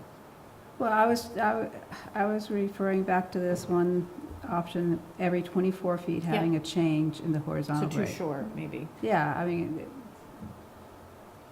a lot depends on the program for the building. Yeah. So you want to see maybe a different number there. I'm just wondering if, like, looking at that one again, under the gable end, oops, yeah, go back, go back. It'll be great. This one? Go Gray back to the one? gray Go to one. the gray one. Go to the closer one that you can see the whole gable end. When I say gable, that's where the pitch is coming out. Yeah, I know, you're going to have to Okay. help me. Uh, Wait, where do you want to see? There, right there. You want to So- see this? So the section This section? that has the pitched roof that you This see, one? not the 3 little gables, but the Yeah. one big gable, that's more than 24 feet. That's more than 24. That's probably 32 feet. Okay. And this is even more than that, you would think? It looks like it, They're but, Buffalo 32. hmm. 32, okay. And so I think what I'm hearing from you is that 24 is too short. It Well, could go bigger and still be it could fine. it could be fine, Yeah, yeah, but I'm just saying, I hear you. other options, but as you said, if you can have 30 feet without a break, You have 60 feet, I think, without break. or, I mean, I'm sorry, 60 feet without a break, I don't understand then how 24. we got, well, originally it was 20 feet, right? We're going from 20 to 24 feet. It was minimum 20 feet, but no more than 60 feet, and you have to have a 4-foot break Every 20 feet, No, between 20 to 60 feet. every 60 feet, okay. All right, so All right, that's where I'm getting pretending lost. that That's the where I'm getting current, lost. pretending the current code doesn't exist, Okay, in an ideal situation, I'm hearing, and I agree with you, 24 feet is kind of short. Okay, so I assume you want to stick in multiples of 12? Seems to have some sort of, Anything's gonna, yeah. I mean, direction as a relation? designer, I don't really pay attention to 12 feet, or I You don't? design Okay. what's gonna work for the building. It could end up being 30 feet, you know, but, Builders It- will it- definitely want 12, I'm sure. well, I mean, they want the flexibility. Right. So what's the maximum that we'd be Why do you need a willing to min- why look do you at? need a minimum? Yeah. I mean, All you need is maximum. that's what we're looking at. Right? That's how it's written out. What she's offering is 24 foot minimum, or 24 foot maximum, and then an element needs to be added. Yeah. But I'm hearing It could be wider. 24 feet's not, I mean, it's 24 too small of feet. a number. You want a maximum? Yeah, yeah. 60 is a maximum space? So what's the maximum span without a break? Bigger We're than at- 24, And we're at 60 now. Yeah. less than 420. Yeah, okay. Okay, that's But we're fine. at 60 now. I think Sort 60 of. is if Do- you're- is it- or does our rule say 60? Right? Yeah, so. Okay. Right now, you can have a single span that's 60 feet, And that and to then you have me to do is something. huge.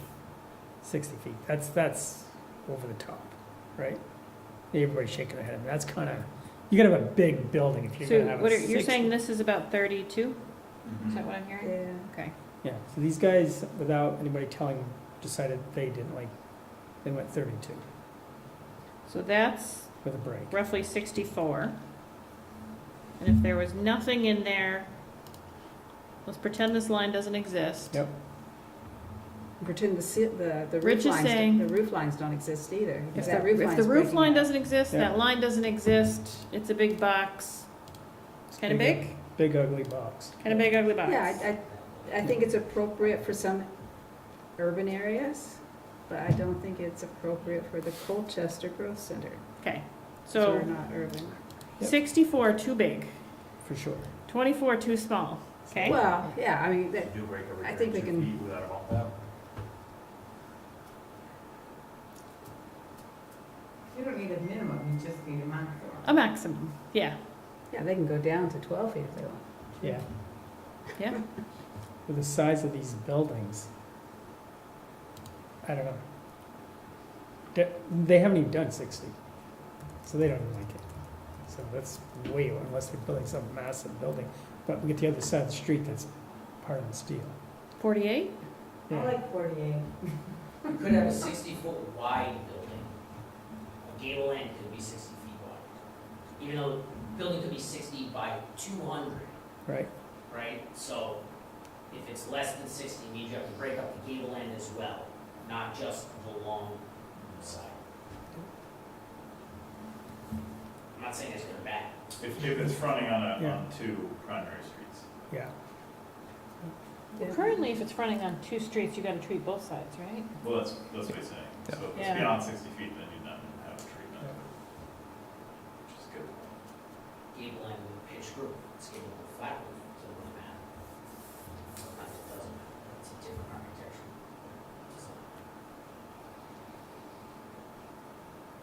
Okay.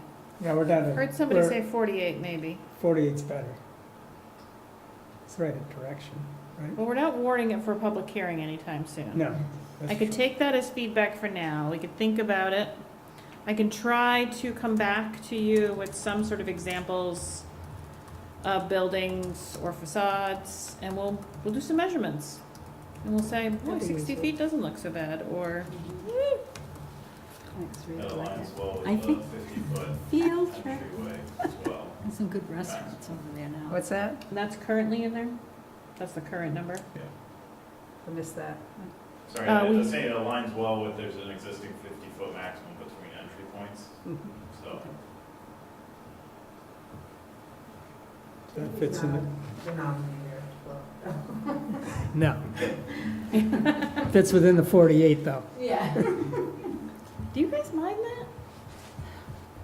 I'm surprised that didn't come up. But I shouldn't start making more work for myself. Ignore me. What's the longest building we have out there? Do we know? Well, and then there's the whole question of what's an entryway, is like a sliding patio door an entryway. Right. So this is, What's our biggest building in this, that's been built out there lengthwise? what are those two? 67th Street. What's that? The newest Yeah. building out there, probably. It would be building 15, but that wasn't on, again, it's not really limited to. Yeah, I know, I your, get that, but I was just curious to what your biggest building out there lengthwise is, just for my own visual. Do you have a 100-footer? I think 156 is coming to my mind for some reason, but Okay. 156, but I'm not. Because I have, I have buildings in that range, so I have a 150-footer, and then I have a 1,100-footer. So now I can visualize that pretty quickly, so. All right. Okay. It's tricky to kind of get into severance, because some of the buildings have 0 setbacks on the 2 that are on perimeter drive. how long is the, how long are the two Sunderlands? They're they're under 150, but not much. Maybe 140 something range. Okay.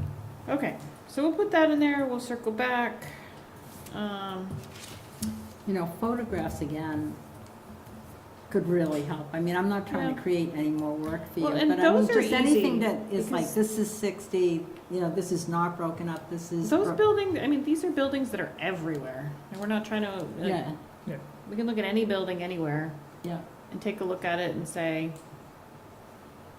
you know, and we did, and I should get out of Colchester here, we can look at, I mean, we drove down like Google Maps on like Market Street, and there were some buildings you're like, wow, they did really good. And other places where they were putting in building breaks like crazy, and it still was like, still didn't really work out, why doesn't it work out? Mm-hmm. So, Do you think it would help? I mean, again, if I was driving around Williston and South Burlington, I mean, I could get out and walk and just kind of just get a sense of, you know, a big span, you know, how many breaks they have. Ever walk down Market Street? Mm-hmm. There you go. Yeah. That's a good Yeah. I example. encourage you to, you know, Okay. Yeah. I just don't, you know, it's just, I mean, I think I can estimate 60 feet or 120 feet. Talking about Market Street in South Burlington? Yeah. They're in their new Yeah, there's city no- center. Yeah, their new city Okay. center. Yep. But I will do that before our next meeting, just to I think some of this was have some available scale. for driving.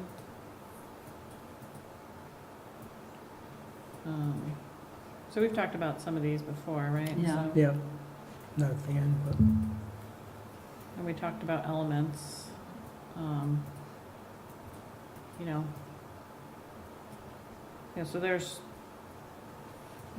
a lot of breaks here. I mean, you could argue that any of these things are breaks, right? So you got a Yep. material change, a Color. depth change, color change, another depth change, a material change, a color change, depth change, material change, color. I think you guys didn't really care for this one, if I recall. Too many building breaks.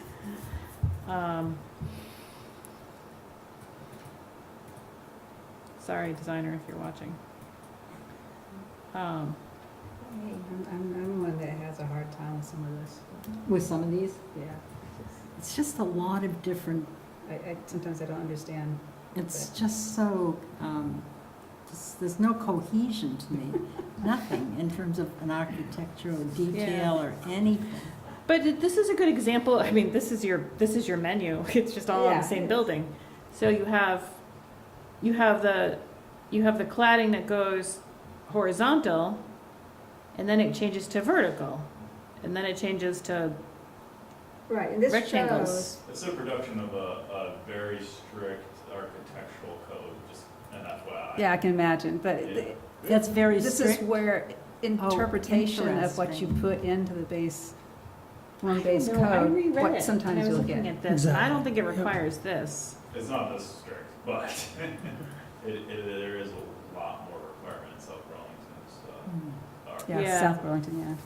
So when we're talking about a menu, right, so here's you've got a color shift, you've got a material shift, you've got the orientation of your material shift. Your roof line shift is 1, 2, 3. right? You've got, those are all different, this is a shift, just going from here to here. You know, you could probably make a case that just changing your windows out is a horizontal shift, because that adjusts, catches your eye.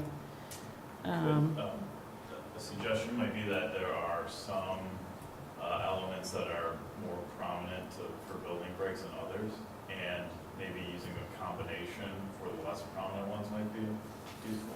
So like a material and color might need to be required if there's no horizontal plane, versus 4-foot horizontal plane might be sufficient enough to not need another change or something like that. So there could be combinations as well that I think would be useful. And there are some that are really subtle. You know, I think on the other building at Sunderland, the color change is so subtle you almost can't tell that there is, unless you're up standing in front of it.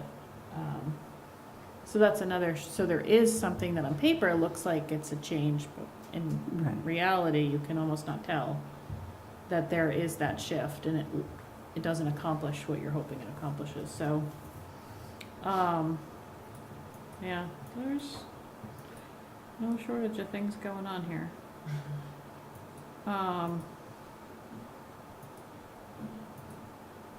Okay, Should so, be minimum for, looking at that, for how, you know what I mean, like, when you can do the breaks in between the bays and whatnot. yeah, those are pretty short, huh? I mean, that's way too much on it. That has a lot going. Yeah. There's one like every, well, maybe those are 24 feet. Maybe that is too short. The middle one looks more like it's 30 feet. That one, this one here, yeah. Yeah, well, from there. There's a break in it. There is a break. Yeah, there's a break, so those three windows that These come three? forward towards you, that looks like a 30-foot, Here to here. yeah. So that's a 30-foot.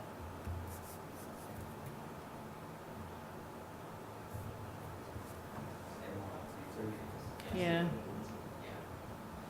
But it's a good example of like all the options. I In think. Oh, one yeah. building. Yeah. In one building. One building. You know, same thing You across the can't choose street. more than 3 options. Yeah, maybe we do need a max. Right. How many you can pick. Okay, so let's get back to here. Okay. So, Zach has wrote down a note, 24 too short, got it. Accessory structures, so this has changed since last time.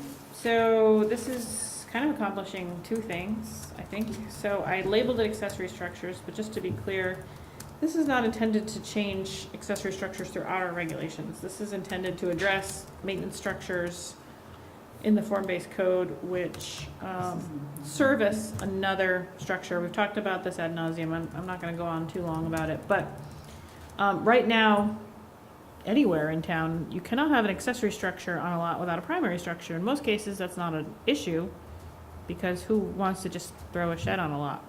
Most cases you don't. But when you're in a big PUD, and lots are sort of arbitrary where you're drawing lines, and they exist for all kinds of reasons, you might want to just put one on its own lot.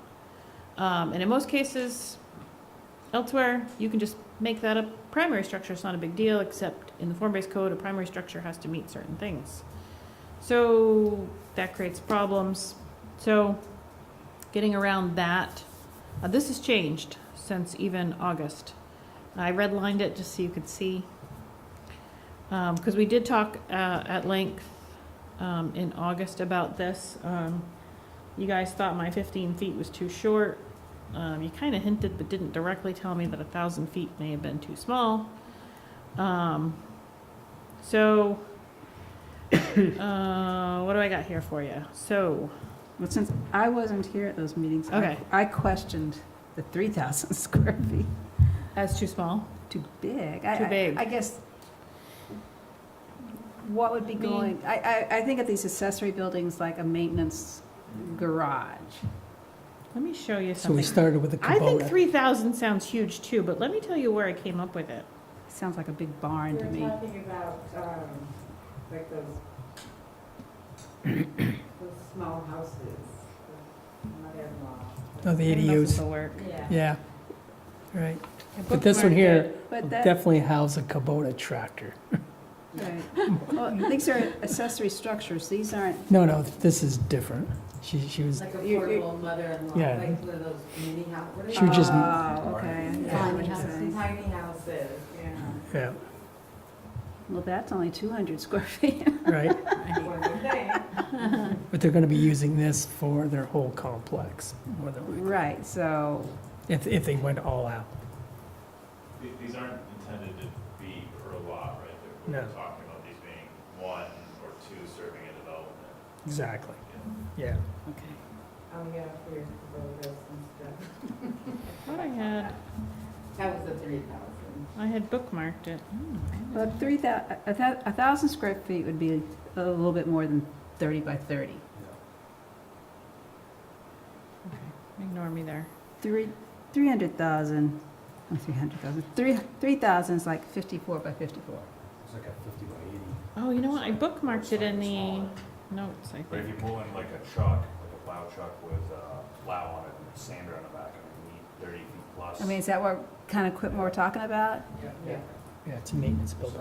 Yeah. Some Ha, storage there it is. for lawn care during the winter and snow plowing, or, snow plow and maybe there's two Kubota tractors. Right, but, a snowplow, to me, it's a large pickup truck with a plow on it. That's 30 feet Which is long. 35 feet, or by the time you're parking it in a structure. Yeah, These guys So now have this, a 10-foot V plow.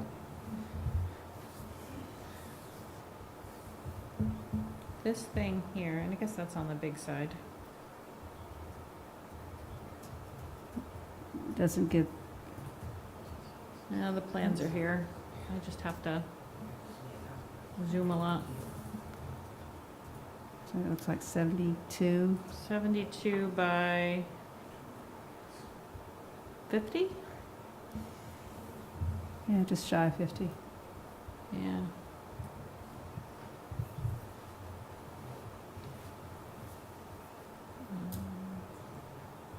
It sounds like the Parks and Rec building, Airport Park. Right. Yep, exactly. Okay. There you go.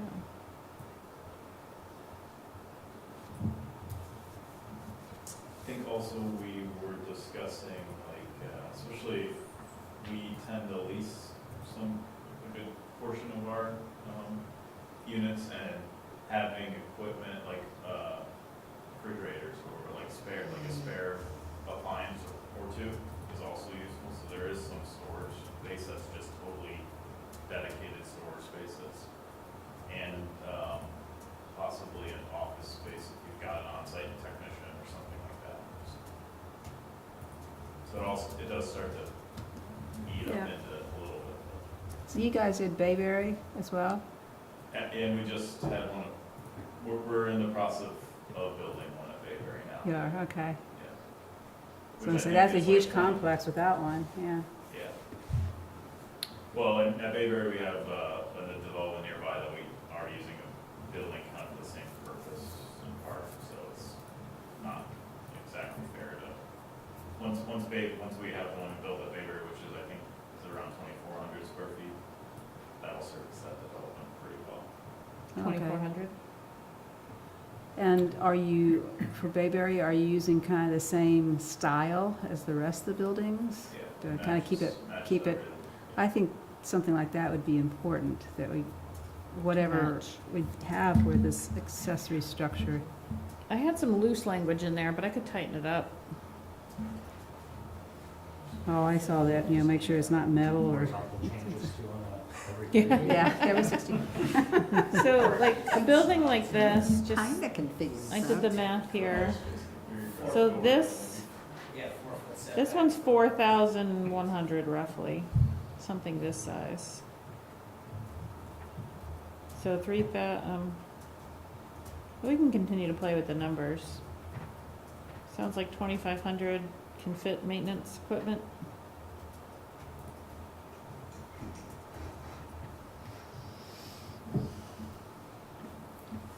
The height I had a real hard time with because we measured to the highest point, Yeah, which makes for a very tall flat roof. But when you have a pitched roof, it's not that tall. well, for something like a maintenance building, does it have to meet the minimum height? Can it be lower? It can be whatever so because we're putting it in here, it can be whatever we designate. I mean, I would think something like that doesn't have to have the two, whatever we have in there, 2-story minimum. We could change that. We also don't have to measure it to the top, you know. So just to clarify, just for consistency in this zoning district, heights to the tops of buildings are not measured in this district. It's really just making sure that the number of stories is compatible Right. and that the height of each story is compatible with the standards here. So So maybe this- that's the measure here is a We could make it- 1-story. The accessory building's 1-story then. Yeah, but Having it, Well, functionally, I guess that could work. why would they need more height for something, for some piece of equipment or? Yeah, I think we were only talking Yes? about height because No? we were talking about like something you could drive a tractor into. But 1-story, I think we'd love as long as you're okay with a very tall 1-story, I think it's fine.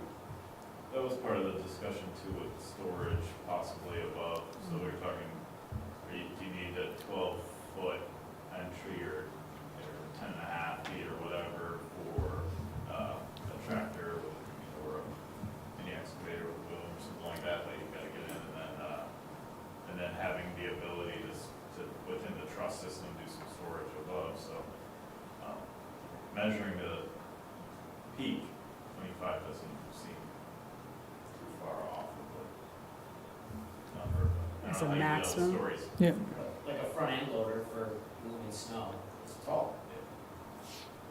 So single story is fine, but could be fine, but you can't be single story 8 foot.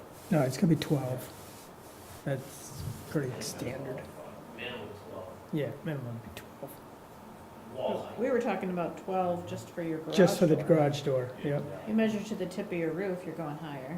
right. And they could build inside there, inside those trusses if they wanted to. Do you want to say 1-story? And let people but it's more of a height Imagination. thing. It is more of a height thing, because stick with that's height? going to be dependent on what goes in the building.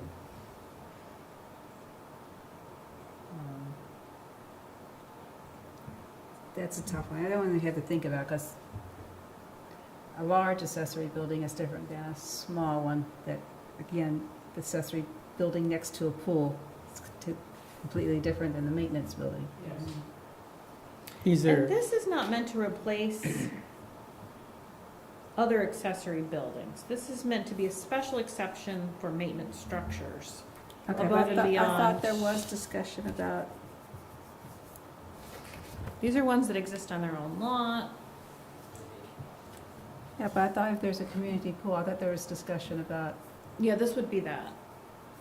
doesn't have to be that big. so you are talking about a community pool with accessory building. Yes. Maintenance structure. But a pool building, I mean, I guess I'm thinking something different. Yeah. Pool building to me is a little bit different than a maintenance building. We would still call it a maintenance building only because accessory structure has a definition in our regulations. Okay, but when we're talking about size, Yeah, it's a different animal. yeah. But I want to group them together.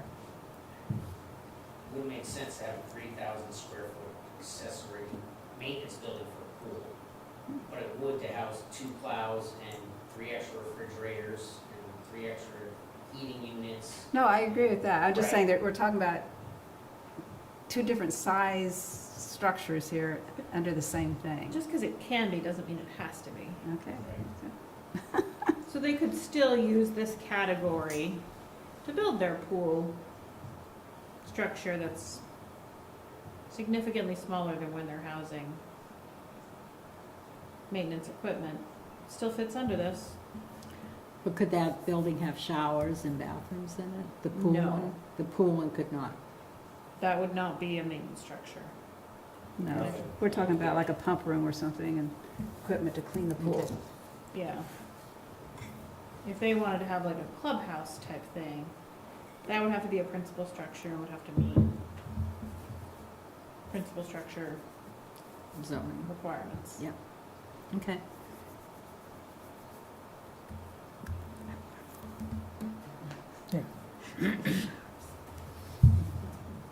Okay, my comment was 3,000 seemed like a big, big building. I think it feels big. But But maybe the 1,000 is too small. I don't have good context for that. Yeah. Whatever it takes to maintain what they build, I'm all about. 'Cause But I'm the- hearing, Oh, I don't know how many buildings get built by the governments, and our schools are a good example, where they have plenty of buildings, but they still fall down in less than 50 years. These buildings are still gonna be standing in 50 years, and these guys are gonna have a nice structure, whatever equipment it takes to keep their property going and those buildings going, so. is the 2,500 at Bayberry been built? We've received a permit for it, but we're under Okay. construction. Okay, so you don't have anything for us to look at yet? I could send potentially what we have, like sketches, not full CDs. Do you have them anywhere else? Just trying to help them with scale. Yeah, well, that's And an me. issue at Severance Corners right now, is that we don't, so we have kind of, in the parking garage, we park some lawn equipment and things like that, and salters, and, you know, and then, and that's a little different because we hire property maintenance for plowing, but the plow stays actually off-site on the lot next door, so it's kind of like the lot next door is being utilized in that same manner without actually having structure necessarily. So, and I would just point out too is that our development is all private roads, so like we have to maintain these roads, so we really do need some kind of a structure. Whether 3,000 is too big or not, you know, we can definitely discuss. But this one that you have designed at 2,500 fits a fair number of equipment. Yeah, I think it's essentially the design is an office space or two, small restroom in it. Upstairs, there's maintenance storage, appliance storage for the lift, and then there's enough where you can put a plow in it and maybe a lawn tractor or two. Oh, okay, so that's not just equipment storage, you're doing something else there too. I mean, it's generally stored with an office, really. It's the office is subsequent to the maintenance function of the. Well, that's a question I would put to you, without any prejudice, because I don't have a feeling either way. Would you want that maintenance structure to be purely functional, or would you allow it to have any sort of second story or office space or anything like that? So I would want to make that clear, no matter where you fell. You don't have to answer that right now. You mean like a space that you could rent out? No, like, Just only for one or two on-site maintenance employees, like Okay, grounds crew. so it's part of the maintenance, Yeah, okay. sounds like it. Maybe where they it's exclusively for maintenance. keep their records of stuff, or, Yep, Where they can use the bathroom. especially that. And then you want lockers, and you want showers. Not necessarily. No showers, we can do showers. coffee. Yeah, that little kitchen Coffee area. maker, I think we can. Yeah. we can let it slide Swing your on the coffee. And again, I'm not saying that with any sort of leading thought, but I would want to make it clear so that there's not confusion later if that's a yay or a nay. Because I don't think that this is clear to say yes or no to that. So, I if think you have strong feelings, just tell me. if they needed to operate and maintain their property. Does this mean Severance Corners would get a maintenance building too? It's not in the form base. Yeah, so they are now, they're subject to it now. Because they don't have one now either. Because we don't have, they have no way to build it. And this will give them But a yeah, way they to could- build. If you amended this. Yep. I mean, they could have one Now, it just has to be, it couldn't be on its own lot. Right. It would have to be accessory to something else. This would allow it to be on its own lot without meeting principal structure. I personally, again, with all that investment, have a maintenance building with an office, with a bathroom, I'm still on board. You're on board. I'm 100% on board for Yeah, that. I'm not against it, I'm just picturing the size of the thing, that's all, Yeah, and how it fits in with the development. okay. Making sure it fits in, it doesn't stand out like this is our big shed. So Nick Yeah. has an application package I that can he sent to send that, Burlington. and I will send I'm a on board with floor that. plan, a Okay. brief Yeah, sketch 100% on of board. I don't want, I typical would definitely equipment want, and talk to these guys too, quality. What was look. your height? Yep. Do you know? The first floor is Can we 16 ask for feet, and that's landscaping? just storage and trusses. Can we ask for space. landscape? Like a mezzanine, sort of? I think so. Plus, Oh, yeah. Yeah. Yeah, we do all that. Add truss. It's gonna be like 32 feet. It's not 32, it's 24 or something. To the pitch. How it works, yeah. I think it was 16 to 16. Was- To They the might main- measure the main wall? the roof or something too, so that's hard to, I forget how Burlington does it. Thanks. Yeah. That'll definitely help. Okay. Can I ask a question? Yep. I wasn't here for the discussion last meeting, but you had it limited to 3 per PUD. So PUD with 9 homes can only have 3, or 9 lots can only have 3, but a PUD with 17 lots can only have 3. What was the rationale behind only 3? 3 units? 3 of these larger maintenance structures. I don't remember the discussion on that. No, we didn't discuss that. Yeah, I don't know if we had discussion. So, It wasn't you know, really. a PUD that has 1,500 feet of road is different than a PUD that has a mile and a half road. Right. Well, we know in the Grove Center, there's 4 PUDs, Right. and they're all big. Yep. So, I think they're all gonna be relatively the same in size. You know, so thinking through any one of them, you can start with Severance, it's mostly built out. You know, how Yep. would that look with 3 versus 12? Starts to be pretty well dotted with maintenance structures. Yeah, we don't want a village of maintenance structures. Whether 3 is the right number or not, I think it's a more than one, but not Yeah. a lot. I don't know. 3's pretty good. If we, even You if we, guys tell me if- if it's right or wrong. yeah, even if we went to the 2,500, that's 7,500 feet of building. It's not the worst. I missed it. So where does it say 3? I think at the beginning.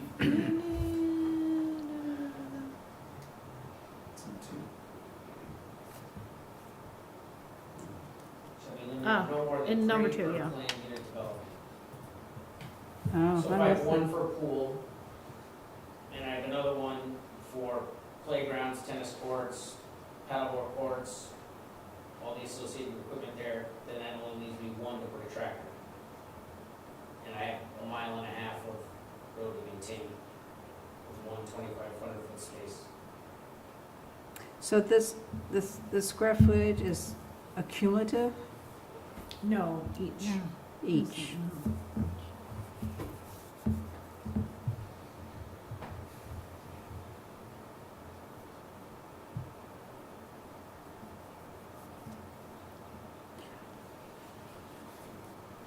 What would be a 4th one?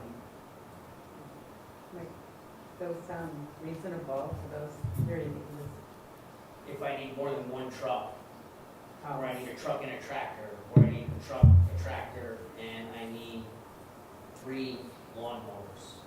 You don't think you can get that in 2,400 square feet? I'm just wondering if there's a different mechanism for regulating whether it's 1, 3, 5, or 9. I'm not saying I need 9, but is there a different mechanism other than just explicitly saying you can't have any more than 3 arbitrarily? what about the cumulative idea? Like the pool thing is small, which means everything would be larger. I mean, each individual building would have to be applied for a building permit for, go through a review, right? That's what I'm wondering. I mean, it So they would, can be denied. it could be for the use, right? It could be the attachment of the use of whatever you're asking for. Would that make sense? Like, so a pool building would probably need to be as big as a building that you needed 3 vehicles for. Absolutely, but under this, it says I can only have 3. So if I have a 300 square foot pool building, there's 1 gone. Mhm. And if I have another building that's 600 square feet to house tennis nets and all that associated equipment, or whatever else for recreational stuff, Mhm. that's 2 gone. And then I only have 1 building left that is, I can only have 2,400 square feet. And that wouldn't be, the 2,400 wouldn't house all you think the big equipment you might need? I don't think you're gonna, Any developer might need? I'm not arguing, I'm just trying to, I'm not I'm trying, arguing. yeah. I guess the point that I'm trying to make is, why is there arbitrarily 3? And is there a different method to, if I came in with an application and I want 72 of them, is there a different method for keeping me from building 72, as opposed to, limiting me to 3? I don't I guess think that's 3 is a probably the- bad number. I guess the only thing that comes to mind is whether or not everybody gets a shed in their backyard, all the buildings. I know, but, But it's- um, Yeah. I don't know, for the size of the parks, I don't know where the 3 came from. I don't know, I think 3 is still reasonable. You think 3 what? 3 still feels reasonable. I guess Reasonable. it depends on the size of the planned. They're about the same size. There's, I mean, the one across the streets, these guys will probably need 1. Those guys build 3, that will take care of their needs. There comes a point where we're not building a warehouse for the construction company, unfortunately. They're going to have something off-site. We're not building these properties won't have a commercial, massive building there for Right. landscapers. There's some give and take, I mean, Yeah, I there mean, has to be. all I can say is that this started with a request for pool equipment, and now we're up to 9,000 square feet of Yeah, housing equipment and Right. being Right. told that that's Right. potentially Yeah, still not Easily enough. say, That's not what yeah. I'm saying at all. Yeah. no, I got it. That's actually not what I said. No, we got it, I got No, it. I didn't assign any language to you. I'm just saying that Yeah. that was the initial Yeah, request no, we got 6 it. months ago, and Yeah, so just Yeah. trying to, and I'm also trying to not write 3 pages of regulation That's for right. nope, I got it. No, I hear little ya. fixes. I hear you. Yeah, we're you good. know? That's all. Nope, I you're mean, we good. could get into the what ifs and the, Yeah, I in know. this case, and that's Yep. how you end up with, But I like where we're going so yeah. far. No, I think you're good. I'm just wondering if there's a mechanism where someone's built out their three accessory structures and they need a 4th one for whatever comes along, pickleball storage, I don't know. It's all I'm suggesting. Is there a I know. Yeah, no, I got it. You're Is there a good. mechanism that they can request a variance or something? I don't know. I think you guys would have to decide up front as you're writing this. Yeah. If 3 is not the right number, then you change it. We have no idea. Yeah. This is new territory. But the idea is that we try to be as predictable as possible, and Mhm. Well, wouldn't it be like conditional use, like where someone could, if they had their 3, the uses, or it would be on a condition of use, that it might make sense? I don't know, I'm not, I'm just Yeah. asking. I'll try not to give you guys my soapbox speech about conditional uses. We will not make this one conditional use, how's that? That's all up No. for variance. Yeah, Are they the Yeah. same kind of? No, not at all? yeah. Again, it's predictability, it's, what makes, you try to give the board enough in advance of what makes one argument good and another not. Uh-huh. And that's why you try to just set it up front and set the standard up front. And if you think more than 3 is good, we just put it in there now. Mhm. Oh, this one's closer than most, but we'll have a little bit more discussion on this one again. We're gonna have a lot of discussion. This We're is- not this one close we're to not adopting done, so, anything. I yeah. mean, Yeah. we're not, Exactly. nothing's warned. Nope. We're gonna keep circling.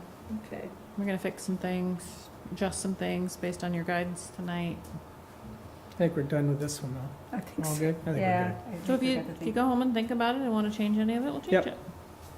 It's all good feedback here. Yeah, It is, absolutely. it's helpful. Or you lay your eyes on these and say, hey, this is not that big, or it's too big, or it's not Yeah. that tall, or, you know, as long as they all blend in. Did we address that for you, Rebecca? I can't remember. I don't know, did you? Number 3, Number 3? I changed it to a should instead of a shall. Should be compatible to adjacent buildings and material, color, and design. Oh, you guys talked at length last time about materials. Right. I had drafted something saying that metal siding should be prohibited, and you guys didn't like it, so that's changed. I You just did sort described of. all the metal siding, so, Huh? What'd you say? all you did was describe it. Well, no, it said prohibited, so I said aluminum, steel, and metal siding, kind of discouraged. But the Okay. board could prohibit it if there's a finding that it's prominently visible to a roadway. Somebody's gonna come in with a wrinkled tin maintenance shed, and it is sitting right there on Blakely Road. This would give the board the ability to say no. Yeah, no. Yeah, I mean, those materials are coming in right now. Yeah, But there's metal panel Yeah. buildings going up. oh, very nice you know, ones, Very yeah. nice ones, they're little panels. And a matching maintenance building would not be out of the question. Absolutely. And it's metal. And that's why it's not outright prohibited. It just gives the board the authority, Okay. if they see something, and I don't think this is gonna happen, to be honest with you. But if it's like, hey, this is like the cheapest, you know, metal shed that we can get going, the board has the ability to say no. And it's in a very visible spot. Then you should say no prefab ones. No prefab. But I bet you even some prefab are nice, right? There's some of the ugly ones. Prefab? Yeah. You there's want probably to some match nice the ones, too. architecture. Prefab. But The corrugated metal is what's doing the heavy lifting, not outlawing the aluminum or steel even. Like they you can have panels that are insulated, metal panels that look beautiful, but it's the corrugated that what everyone hates, for good reason. But I bet even corrugated can look nice, right? Some people like it. In the correct application, if you, I mean, I guess you guys don't like Market Street, but there's corrugated paneling on those buildings. Yeah, but some of the, no, I think they look, Yeah. which to is be great. clear, Okay, if you're watching. a some good of them are example of very it, nice. I think anyway, is the Jericho Market, the food market. Yeah, That has horizontal yeah, corrugated metal. it's really on it. beautiful. It is, it's nice, Yeah. it's nicely done. Yeah, That's, so you say discouraged, so that's, but then we don't really have a design review. We have development review, so who's doing the judgment? I could even change that if you want. What I'm trying to say is not that. I can change that. I could see where that's still too strong.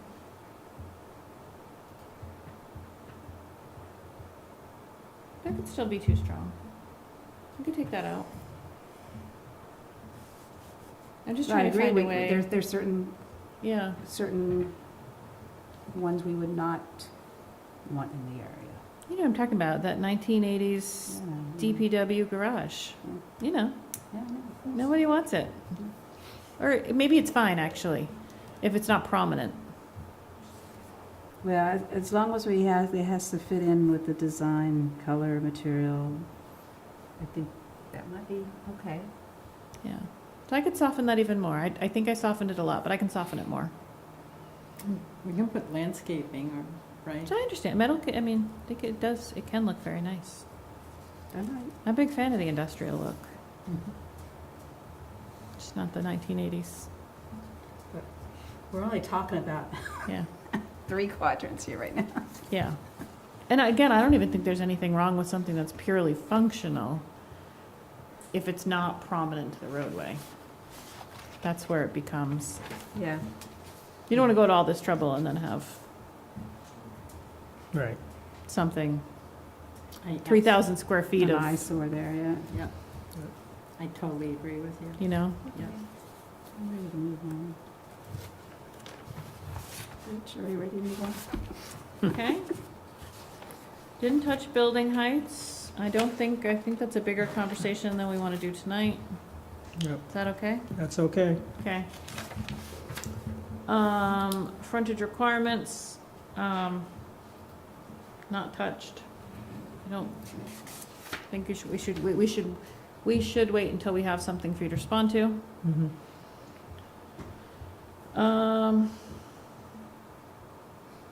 I think the rest of this should probably wait. Yeah. Yeah. we'll Is that put it on okay? hold. Yeah, we got plenty tonight. Think about. We Yeah, got plenty on. that took a lot longer than I thought. Yeah, No. It was good, though. I really appreciate that. It's very helpful. Yep. Both and very helpful. Appreciate it. all good? Yep. All right, so we're gonna move on. Okay. Any other broader direction or anything else you want us to work on related to this before the next time you see it? Just some of the examples that we talked about. Yeah. Were useful. Okay. It is 9:30, and we are looking, this state legislation, Uh-oh. Do you want to table those till next Yes. time? because that's not going anywhere. We can't do anything about it. It's not going anywhere, and I think there are a few things. There are a few things that I think we want to talk about that are not just, hey, these are the things we're going to throw in the next supplement. Just letting you know, because yeah, there are a few. You probably saw in the memo, like a few things that we kind of need you to give us some direction on. Yeah. Which is a little odd, because it's legislation, we should just copy and paste, but it's still gonna need us to make some decisions. Yeah, I So- got weird when I saw they got into parking spaces, and I was like, wow, that's off the Yeah, really. rails. It's way off the rails. I Oh my I gosh. totally agree with you. Yeah, Totally. right? And I totally disagreed when we were having this conversation. I Yeah. testified on it, just didn't do any good. I know. Yeah, it's It was interesting. crazy to me. So do we need a motion table, or can we just? I don't think you need a We don't need motion, a I mean, it's motion. not an, No, just, okay, just give me direction, all right, put it on the next agenda. okay. Yeah. All right, so let's move on to future meeting schedule, I guess. Yeah, so I was looking ahead, your November meeting falls on election night. And it always does, and sometimes it's not that big of a deal because there's not a presidential election or a major state election. But there's a whole lot going on this election. So The options November for you, election? November. You're saying there's not a lot going on? No, there is this year. Oh. It's like, what? And as a matter of fact, I think some of you are even on a ballot. You may not want to be here with us. You may have other places to be. So your options are, and I think if you could give me guidance tonight, I would really appreciate it because I want to be able to plan ahead. So your options are to meet that night as usual. So that's Tuesday, November 5th, right? So you could meet that night as usual. No. You could meet Wednesday, the 6th. It's a different night, but there's nobody else in this building on that night. So it's kind of close, but a different night. You could meet November the 3rd. You cannot meet the second one's Tuesday, because that is a select board meeting. The 19th. So you could push out to the 19th. That is, however, I believe, the week of Thanksgiving. Fairly certain. Anybody? I'm trying to get a calendar It's up. not? but it's, Nope. It's right there, she got it up there, or unless you had your personal calendar. Oh. I thought Thanksgiving's always the third Thursday, no? Fourth. Oh, so not the week of Thanksgiving, That if would that work. changes anything. Yeah. So there's November. So you could meet the 5th, the 6th, the 19th. Not at all. I would discourage the not at all because we do have some floodplain stuff we have to do before the end of the year. And I was really planning to put that on the November agenda. I'm not gonna have it ready for October. And December gets a little wonky. I can meet on the 6th, but I'll be in India on the 19th. I know. Wow. Cool. I'm leaving the country. Well, Zoom meeting? 6, huh? anybody else have thoughts? 6 works for me, Yeah. Same time? Okay, I can Yeah. make it work. because I'll be gone the next That's up to week. you guys? Same time, earlier, later? Do we have, well, we have a lot of things. I would like to meet earlier if we're going to be here for a couple of hours. I think the only thing I'm definite on for that agenda is floodplain stuff. So you have to meet annually, if you recall, as the Public Information Committee. You have to review annually the Public Information Plan. And that has to happen annually, so we're running out of time. We're probably gonna return to this. I don't think we're gonna talk about this in October, all the form-based code stuff. So this will probably go to November, because October, I've got an affordable housing presentation for you. We've got the state legislation stuff. There's probably gonna be a preview of the next year's legislation. When are the Um, October meetings? October would be the 1st, I think. Oh, the other thing on October is, so twice a year you get requests for amendments to the regulations. We don't solicit them, we just take them and we kind of hold on to them. You do have a request that's come in for a zoning change for a parcel near exit 17, near, kind of where the Maple Fields is on Route 7. So somebody has submitted a request to rezone that parcel. So they will be here, and you've identified April and October as your dates for hearing those. That is the only one I've received. We close them a month ahead of time, so you won't get any more. So that'll be, and I've promised him that date. Supercharger guy? No, not the supercharger guy. Oh, good. I really like That's that what I was idea. thinking too. I love that idea. I haven't heard from him since. Yeah, and this is the other direction. This is right on Route 7, Oh, okay. kind of heading towards Milton's. Is it north of the Maple Fields? I haven't looked at it too closely. Wasn't a really detailed proposal, and it was just for his lot. Well, Wants they've to do done more some in his lot. clearing on that lot, that's why I was. That lot, Okay. yes, the lot that has been cleared. And oftentimes what happens is people have a lot and they want to do more, and they're not really Try to thinking start bigger improving it, picture. They're thinking just their particular lot. So he has a proposal. Okay. So that's And you've October. agreed to hear everybody, whether I think you'll agree with it or not, doesn't matter. Okay. So that'll be on that October meeting. At 7, right? October 7, yeah. You haven't, No, October 1st at 7. At 7. October 1st is at 7. Yeah. October 1st, 7 PM, Yeah. here. Your normal night. November 6th, time.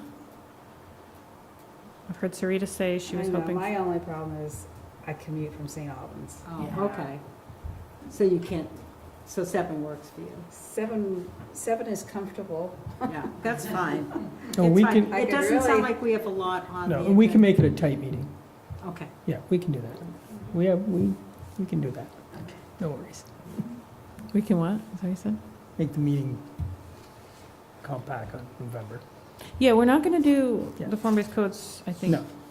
Oh, no, November. Yeah, we'll see. Well, it's up to you. Yeah, we'll figure that out. Floodplain's the only thing I'm begging to have on there. Yeah. For November. Yeah, we'll get it done. Other than that, it's up to Rich. Okay. Are we going into December? December, we have Yeah, our- but might as well. So, We've got the far, calendar it's out. October 1st and November 6th. November 6th. Yep. So December would be December 3rd. No problems.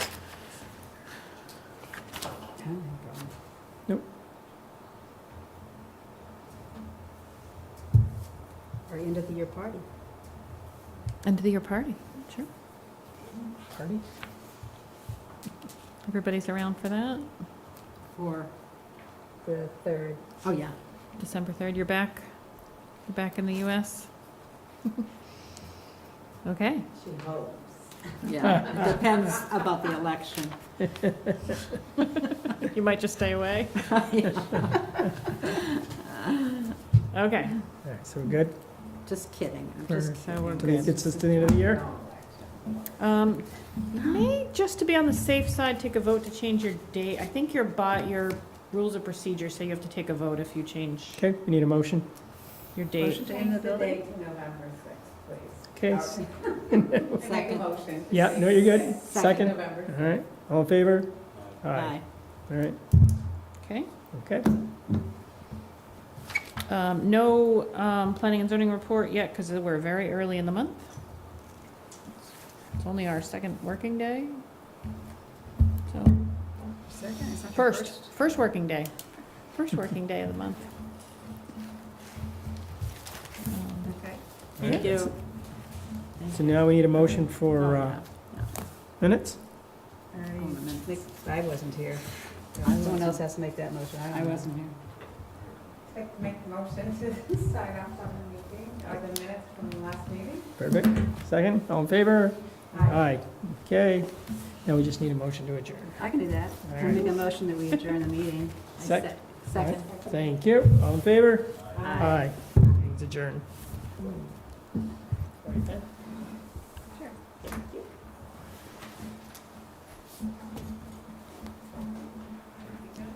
Thank you. Thank you.